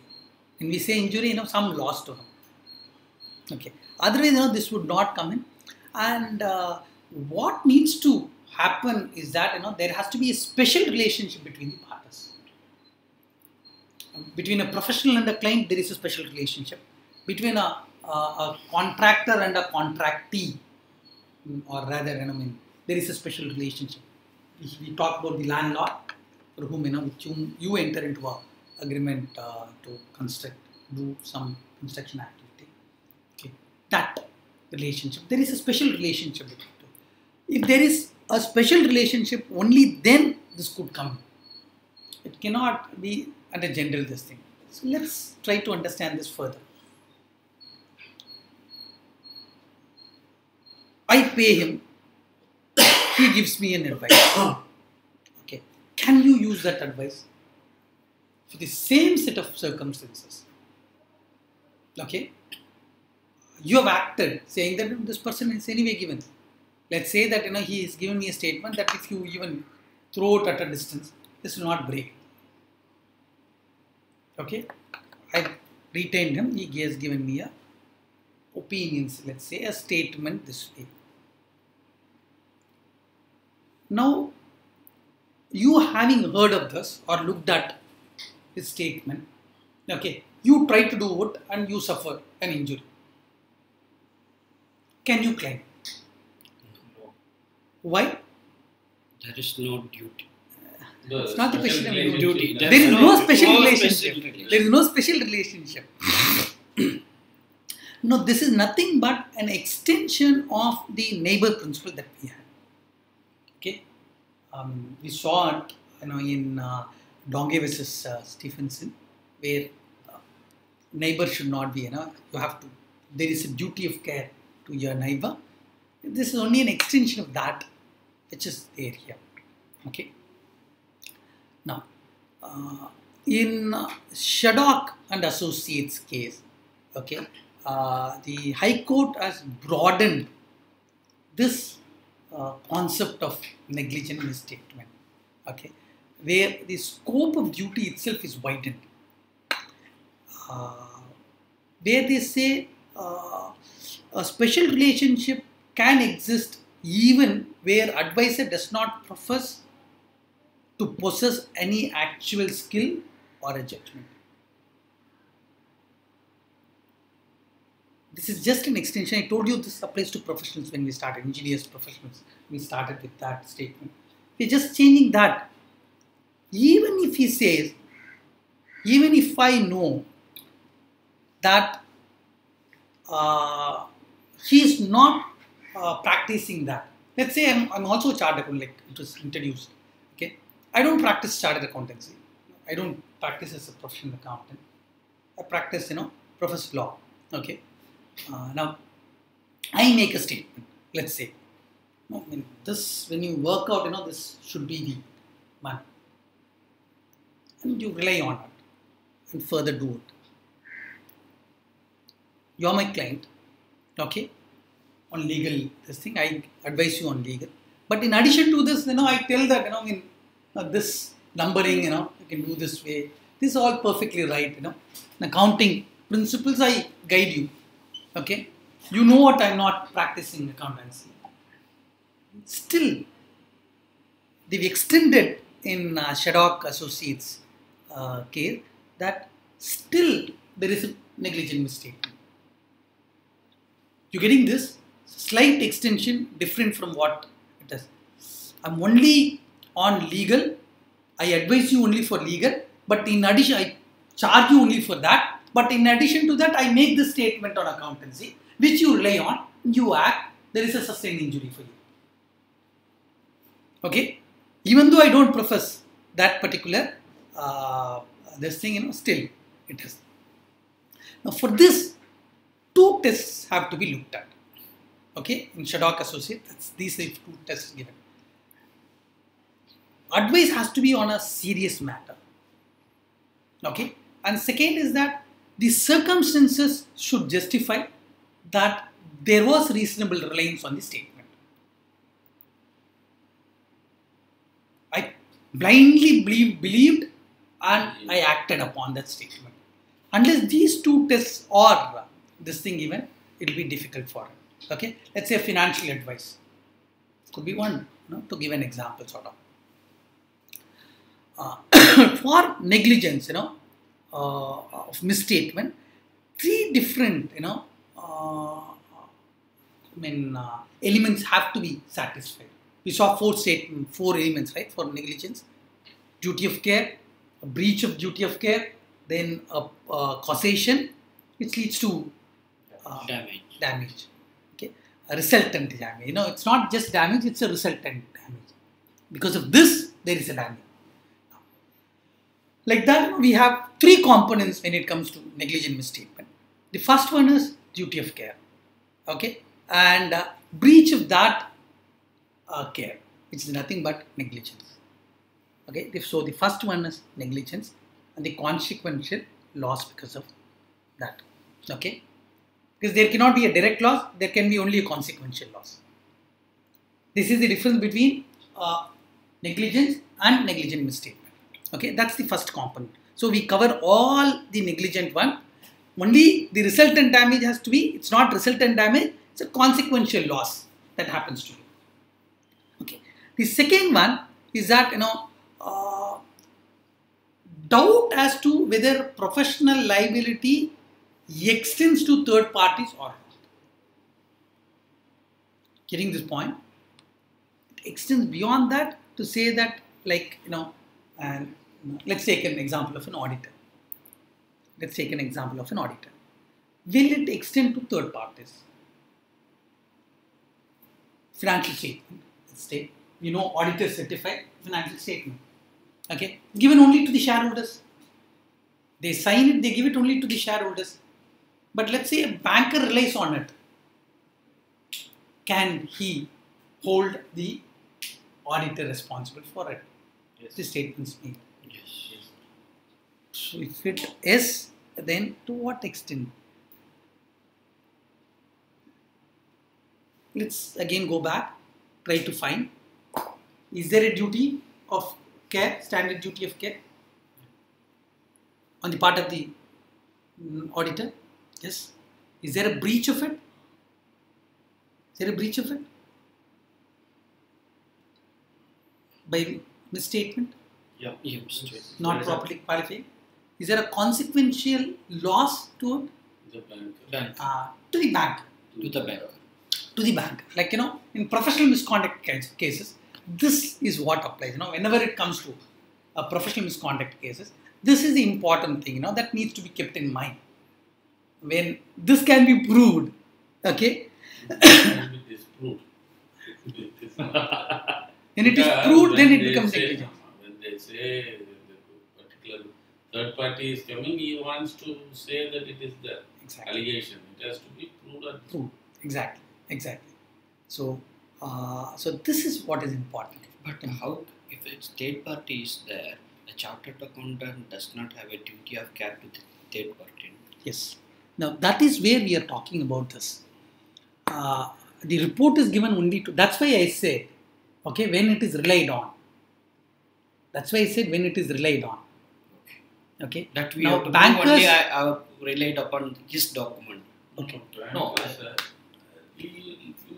No, it will be better. You know, the it'll be easier. banker is going to rely upon the audited financials to lend the loan by way of making a request to the party to give the audited financial statement as per his terms and conditions of the contract entered between the banker and the person who takes the loan. As a precondition for the loan, in those It's a sanctioned things that term. it comes into the It's a sanctioned term. It's like indirect duty not of care. indirect, it is direct. I Only when it is direct, the I have a, proving can be done. this kind of statement is disclosed to the entire world, public, Yes. public domain. It comes in public domain. Now there is a misstatement which is hidden, but based on the statement, I buy the shares. Let's say plenty of shares. Then the company collapses, and it is found that there is a misstatement. Then can I There claim is something damages? called a class action suit that can be brought in now. So this Under also, the Companies Act, New Companies Act 2013, there is something called a class action suit that can be brought against the auditor. the auditor. What is the remedy I will get? You will get compensated if you pursue it. Based on the balance But sheet, he the will- investor. He will be insolvent. No, No, no, he will become insolvent. No, For nothing the is. past 1 year, the entire scenario is different. No, I If was the just CMD thinking. does something, auditor goes along with the CMD inside the jail. I was just imagining like what you said. And so that is If the- I decide to buy something, then No, he becomes insolvent. that's where it is important that you have to establish. If you remember, it was told that the cause of that you relied on it solely. cause of action should be that. You relied on it solely.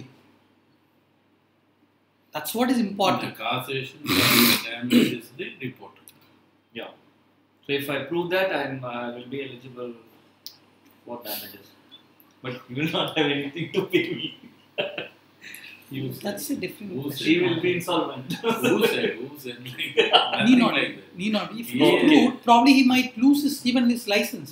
He may The lose practice. his license, but he would have been very prepared with his insurance. Oh.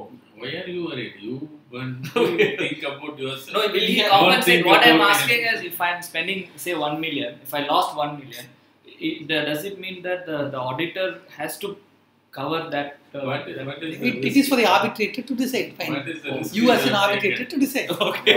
That's what the arbitrator will No, what is the risk you have taken in that investment group? What is the that you have taken precautions? Your precautions and all has to be linked. Okay, all those. Huh? Where you also be negligent. Your negligence will be brought out by the other person.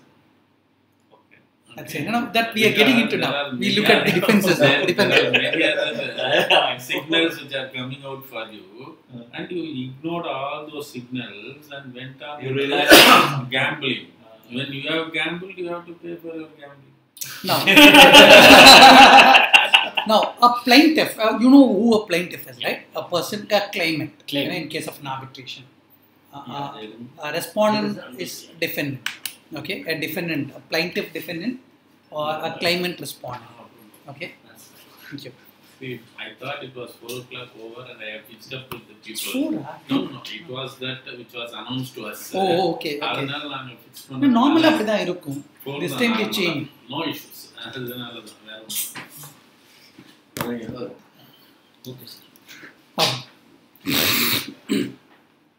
Now, all these 4 components are either when it's a direct cause, okay, you don't have to causation need not be proved. 3 components have to be proved by the plaintiff. Then the defendant is responsible for it, and the respondent is responsible for it. But the respondent can also ward off it by taking few defenses that are available to him. Now we'll talk about only 4 defenses. Okay, the first and foremost is a contributory negligence, which we have been talking about now from the beginning. Second is comparative negligence that can also cause. Okay, and the third one is the consent. With the consent, if something is done, let's take an example to understand it. I go to a football match to see football. The ball come and hits. I'm sitting in the gallery. The ball come and hits me. Okay, let's say comparative negligence. I work in a site. I'm supposed to wear helmet. I don't wear it. What happens? Yes, there is a negligence, but comparatively, why? Had there been a helmet, it's different. It may not be fatal. Okay, it has become sort of. Fourth difference is illegality. So contributory negligence, comparative negligence, consent. The fourth is illegal. Legality. That's why when you go for some shows, 5D, 7D shows and all, they'll say, ask you for. That's why you give a consent to get in. Otherwise, it's not. Now we'll go to occupier's liability to understand it. Okay. Now, there is something called an Occupier's Liability Act 1957 in England. Okay. And there is no definition of who's an occupier. In Factories Act in India, we have a definition for occupier. Some substance of it is that who has control over that premises is an occupier. So the test that works on is that who's responsible sort of. Sure. We need to look at as to who has control over the premises. Okay, is the occupier of that particular premises. That's why this is the same definition that we have under the Factories Act as well. When it comes to warehouse, Public Warehouse Act also, they talk about the same this thing.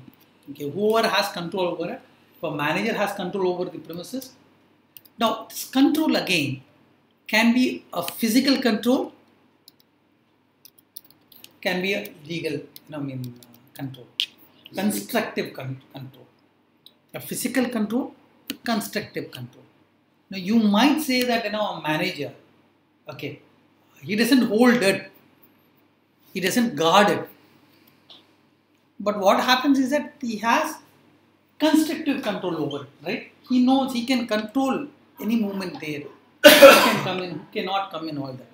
Even when it comes to Dock Safety Labour Act, there is an act called Dock Safety Labour Act, which applies to ports. A director is held to be occupier there. He may not be even there, inside. But still, he knows responsibility.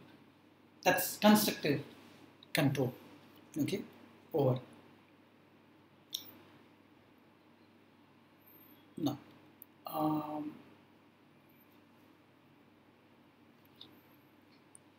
Now let's say, let's take about 4 scenarios to understand, okay, who's an occupier. Everything, we have 4 or 5 scenarios to get this thing. Let's say that if a landlord lets the tenant to occupy,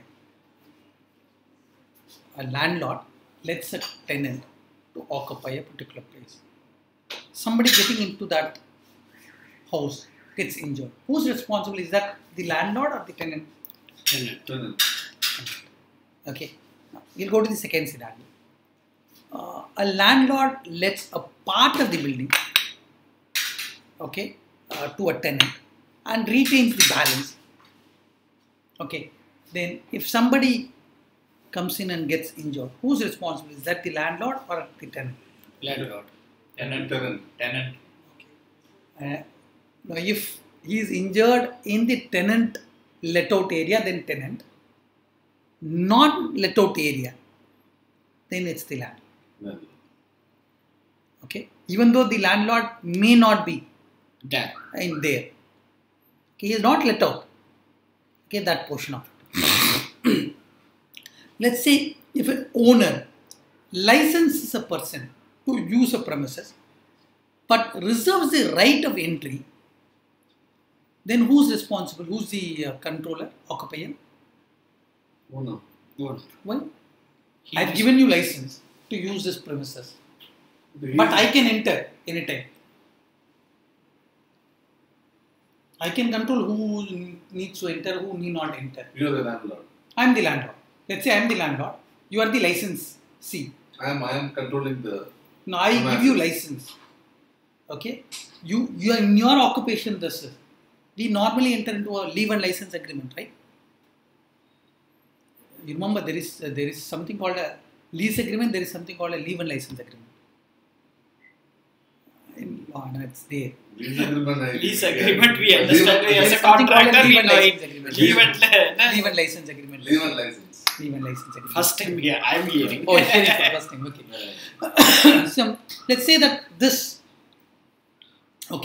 hall is leased to me. Then I am become a tenant. I am the occupier. Let's say this hall, this portion of the building, which is the hall, is licensed to me. Okay. Then, but you as a owner, okay, have all the right to enter, do whatever you need to. I don't control who enters, who doesn't enter. Okay. Then, who's the occupier here? Owner is the occupier. Owner is the occupier. We'll get into the fourth scenario now.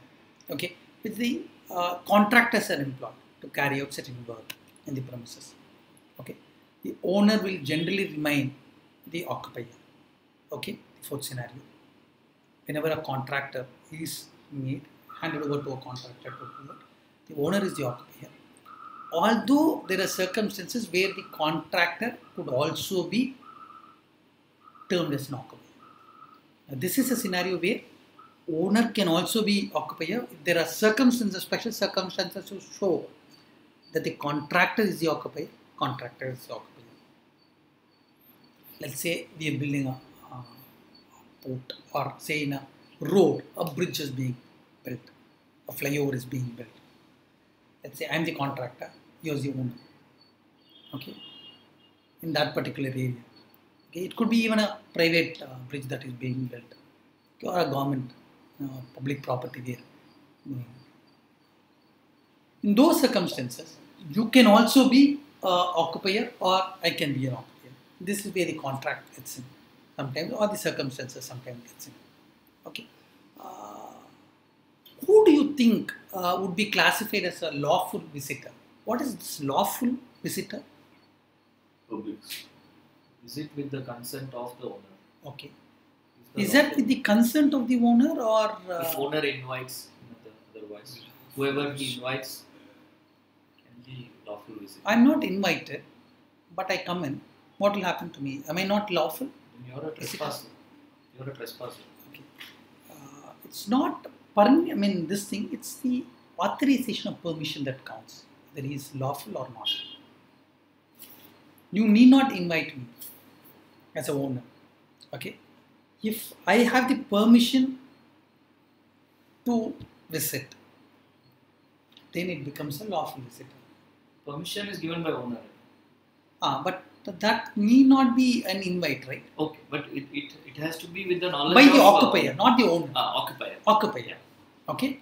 Now, when there is an authorization, okay, should this authorization always be formal? No, not necessary. Okay. Should it always be expressed? No. Express authorization. You understand what an express authorization is, right? I give it to you, right? Saying Writing, you are hereby permitted to enter. So there can also be, okay, authorizations which are implied. Implied by what? Conduct. Gesture, conduct. It could facts and the circumstances. Normally he is allowed, authorized to enter. Okay. Normally allowed, that's why you find boards saying that, unauthorized entry. Authorized, enter with permission. Okay, only authorized persons are allowed inside. All these signposts come in because these are the one which act as defense. These are the one which act as defense. Okay, to do it. Now, whenever a person, a visitor, okay, enters either with express or implied liability, then the occupier gets a liability if something happens to him. If it's an unauthorized, like a friend said, he becomes a trespasser, then he is not, sort of, right? This is under the common law. When it comes to the Occupiers Liability Act under the 1957 of England, okay, persons who have a right to enter a premises conferred by law are all lawful visitors. Okay, that's the extension that we have. Like, for example, some fire catches there. Okay, and some person, comes with a firefighting equipment. He is authorized under law to enter the premises. You can't say that, never I gave an express or an implied consent, authorization to enter the premises, sort of. Okay, that's where it gets in.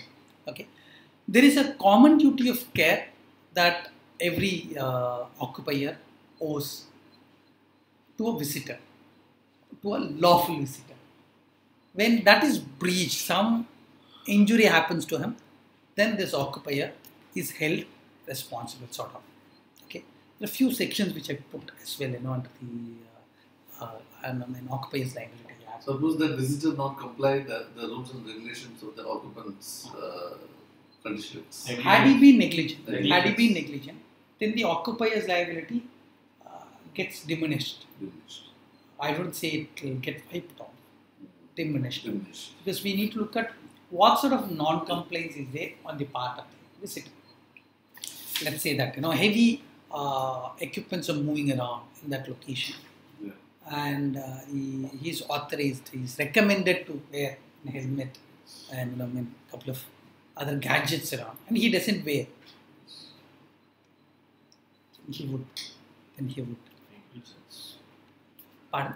The occupants is diminishing, not wiped off. If let's say somebody comes to my house, I take them to balcony, they jump.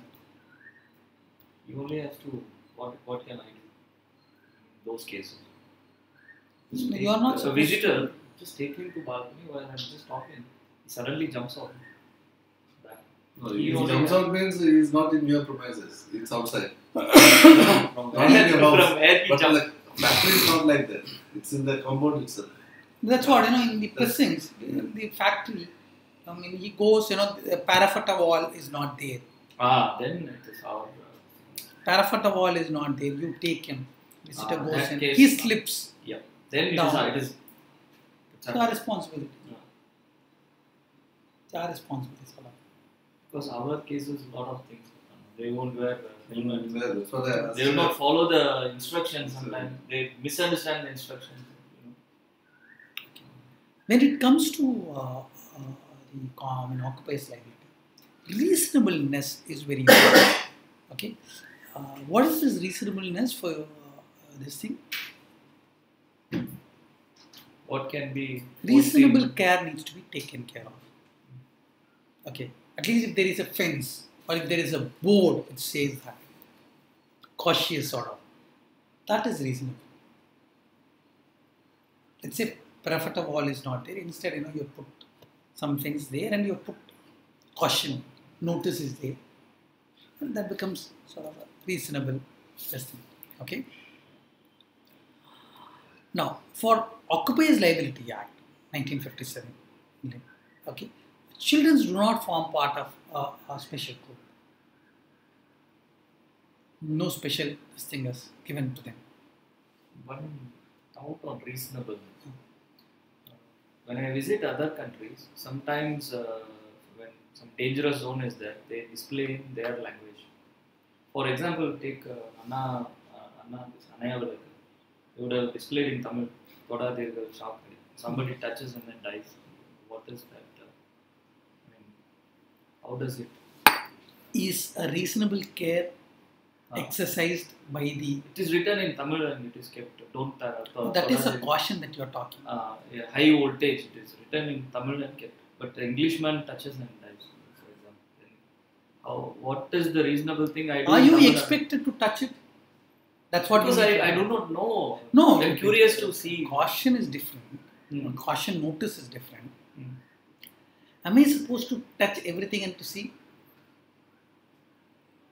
Let's say, okay, we'll go back to the example of the hot coffee, or rather the ball.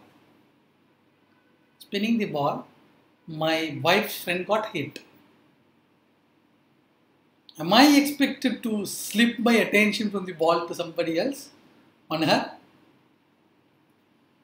Extend that, am I supposed to touch everything that I don't know of?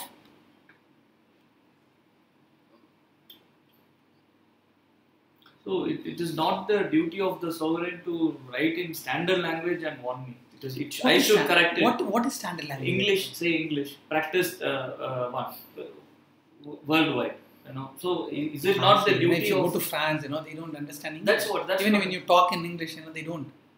Go to Latin American countries, even Mexico, only Spanish. Okay, so I have to be. No, you're missing the key point. I'll come direct to you. Okay. I see a beautiful girl. Does that mean that I need to touch her? I see a beautiful flower. That does mean I need to touch or I need to pluck it out?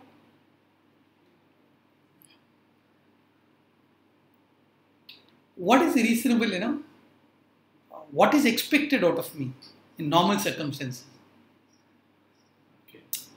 As a person, okay, am I not supposed to maintain decency and a distance from even whether she is beautiful or not? Am I not supposed to? When I go to a public place and I find a beautiful rose flower there, would somebody expect that I'll pluck each of this thing or take away with me the rose flower? Like, in garden they put don't pluck flowers and all. Is that sort of? Let's say you've kept a glass here. Okay, I'm supposed to this thing, not to touch it, not to move it, sort of. Not expected to do it. Coming back here, now children's, when it comes to children's or when the occupier allows children, inside, they are expected to be less cautious. Let's say that school is leaving, okay? You know how kids are, when school leaves, they come out sort of. You can't say that, they have to be cautious enough, You instead, an additional burden of duties on you, to ensure that, you maintain that extra caution because they are normally expected to be, less careful for themselves. Okay. The last one that we are getting in is vicarious liability. Normally, the person who is negligent is alone is responsible. Okay. Now, when it comes to vicarious liability, is that the employer of that person is held to be responsible. The vicarious liability is the beautiful concept which evolved out of thought, which is merged into the mainstream. This thing. Okay, which even recognized under contracts now. Okay. Because you can't say that there is no privity, it will not come. No. The key question is, who committed the tort? Was he employed by the defendant, the respondent? The person who caused the tort, was he employed by the defendant? First question. Second one is that, was that committed in the course of employment? So to repeat, there has to be an employer-employee relationship in the first place. Second one is that should have been done in the course of employment. Okay. What do I mean by in the course of employment? Let's say that a person is entering into a prohibited area. I'm employed. I'm employed in your company. Okay. I see that that person is coming without any authority. I give him, I take a stick and start hitting him. Is that act is in the course of employment? Getting your point, right? Let's say that he's entering this area, which is like, I say this is a prohibited area. Okay? I'm employed by you. So let's say, employed by him. Okay, he's my employer, I'm the employee. I see that he's entering and he is unauthorized. I take out a stick, start hitting him. There are two conditions, right? One is employer-employee relationship. Yes. That is there. That we understand. The second one is that I hit him.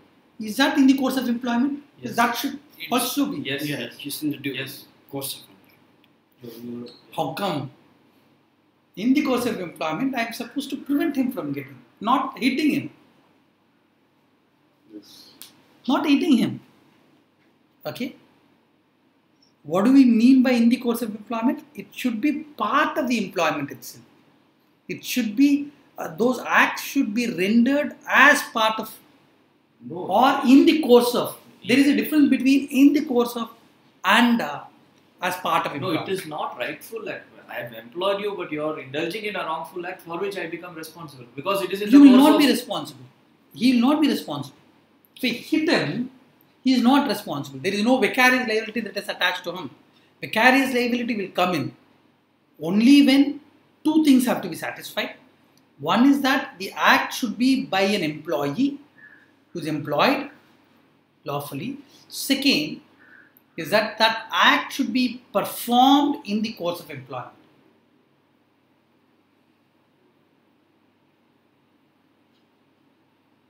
Okay?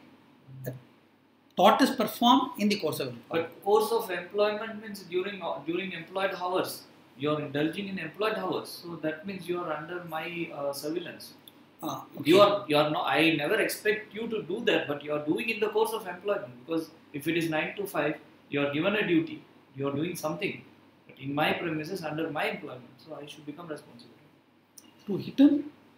So you are hitting him, which is not. I did not expect that out of you. You are hitting him in my employment. It means your bad behavior, your bad conduct. For teachers also, we see principals are being questioned. They are not expected to behave in that way. They beat the child, rape the child. Where principal is questioned. Principal is also punished, is it? Principal also is punished. Yes. But they recent one case. There also, might be a reprimand. Sir, one case which I saw, they filed under 304A negligence. Culpable homicide. One kid died falling inside the sump, which was the mistake by somebody in that school. The principal is punished because they said it's during the course of. Totally unfair. Yeah, Totally here unfair. only the case Because is- if it's in the course of employment, means, Huh. it should be part of my duty. Like say, if I'm the security guy and I start hitting him, then you are responsible. Vicarious liability is fastened to you. But if it is not, if I'm not the security guy, let's say I'm an engineer, employee in the site. If I come hit him, okay, that wouldn't. Vicarious liability Okay, will okay. not be fastened. You understand the difference between these two? Okay. He was not a security. He was somebody. He was somebody like one among the employee. He started. Okay. I'm supposed to only take him out. Okay. If I take him out, it is in the course of employment. Okay? Not hitting him. Okay? Right. Now, what is employer-employee relationship again? Coming to control and superintendence. Okay? Master-servant relationship always presupposes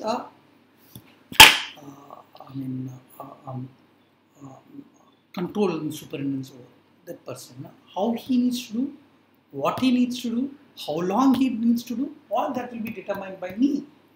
And when he follows, he becomes my employee. Otherwise, he is not, sort of.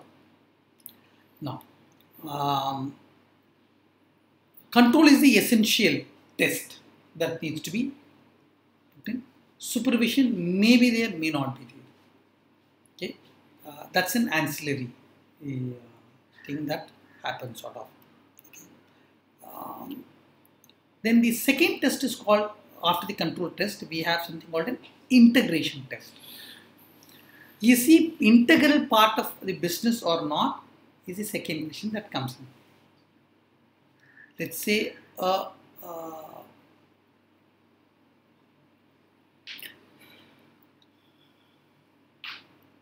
now a person is employed say till a particular period. After that, he is not, sort of. Whatever happens during his employment, okay, he is part of it. In pursuance of his employment, even after retirement, after doing, getting away, if he does something, will he be held responsible? Will the principal, the employer, be held responsible? Is the question. Well, let's say that somebody is going and was supposed to collect money back. Let's say I am the salesperson. I have a KRA of even collection of the money that is sold. Okay, I've given him some product for which he is not paid. Finally, as an employee, I am relieved from the services. You say that I have resigned, but you say that you have to collect it. You have to give it to me, the money back. Owner says. Owner says, the employer says. So I go, I do something. Am I part of the employment or not? Though I am not an employee anymore. But still you are performing the work that is The required. work that is required, sort of. That's an extension of my employment. Yeah. This is integration test.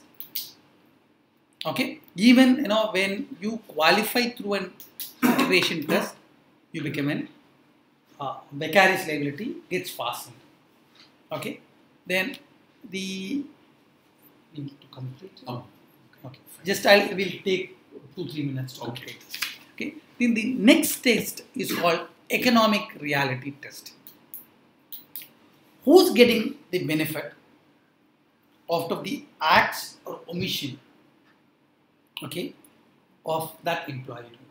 If it's employer, then vicarious liability fastens. Otherwise, it doesn't. Okay. Now, next important thing that which we discussed is in the course of employment. Two conditions. One is employment itself. Okay. All these three tests that we spoke about are all relating to employment. Relating to employment, whether he is employed or not. The first one is a control test. The second one is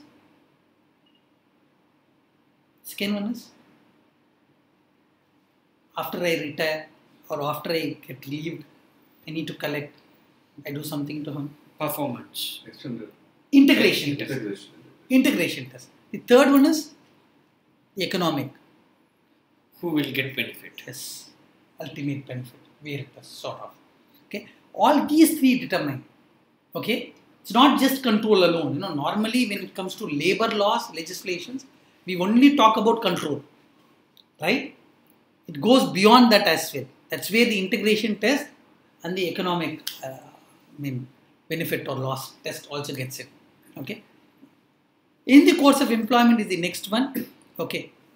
Like we discussed, a security guy doing, an engineer doing is different. Okay, is that in course of employment or not? Let's say after office hours, okay, I can still be doing something in the course of employment. You can't say that something is done after office hours. That does not mean that, let's say, bus driver, okay, drives the bus. He goes, he completes his trip. Finally, okay, his office hour is over by 6 o'clock. Then last passenger is out, okay. Then he drives back to leave it in the shed. At that time, some accident happens. Or let's say that, vicarious liability is fastened. Let's say that, you are the driver. I'm your friend. I'm also employed as a driver in the same corporation.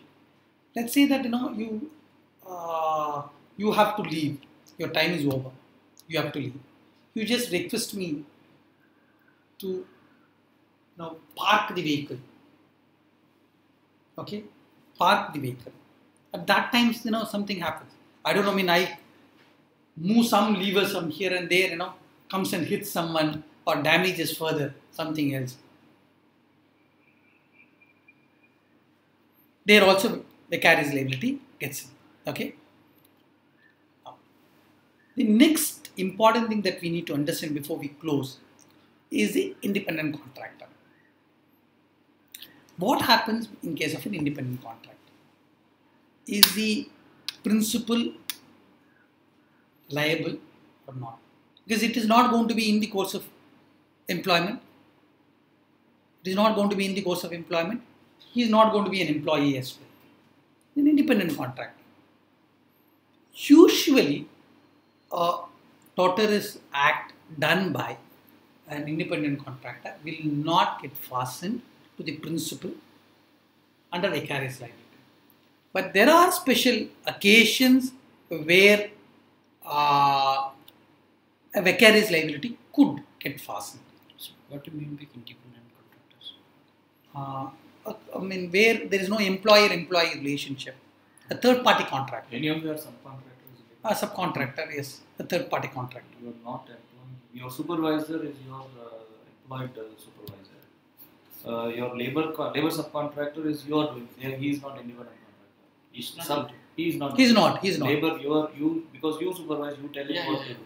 But your subcontractor is independent contractor. You tell him what to do. You will not teach him how to do.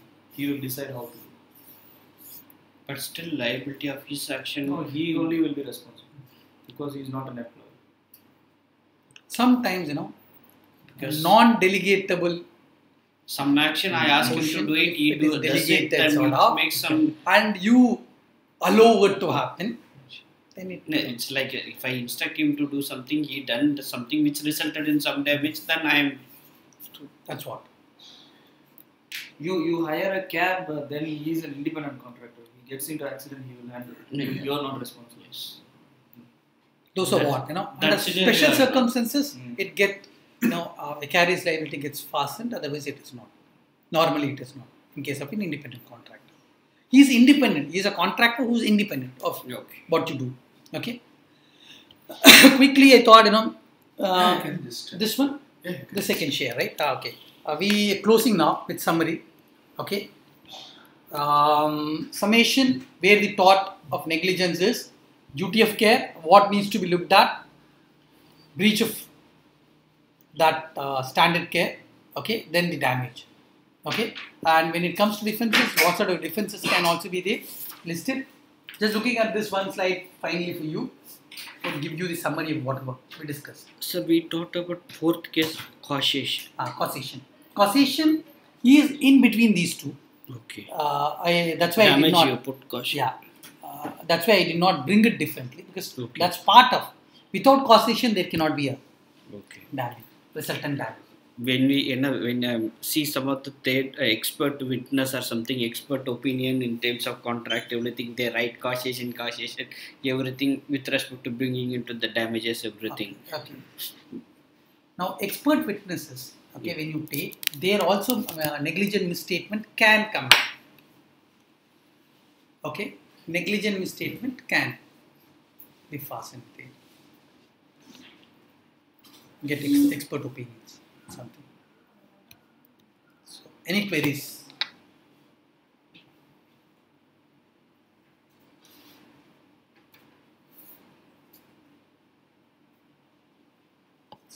Yeah, off by 10 minutes. So,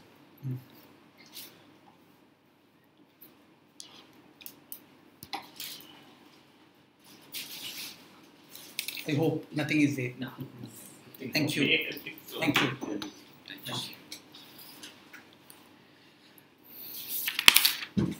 Long day for them. Morning. Morning. Okay. Morning. Thank you. Mail வேணா அனுப்பிச்சிருங்க. Easy. இந்த அது எனக்கு அனுப்பிச்சிருங்க. Stream cut பண்ணிட்டு Stream. No. Cut பண்ணுங்க.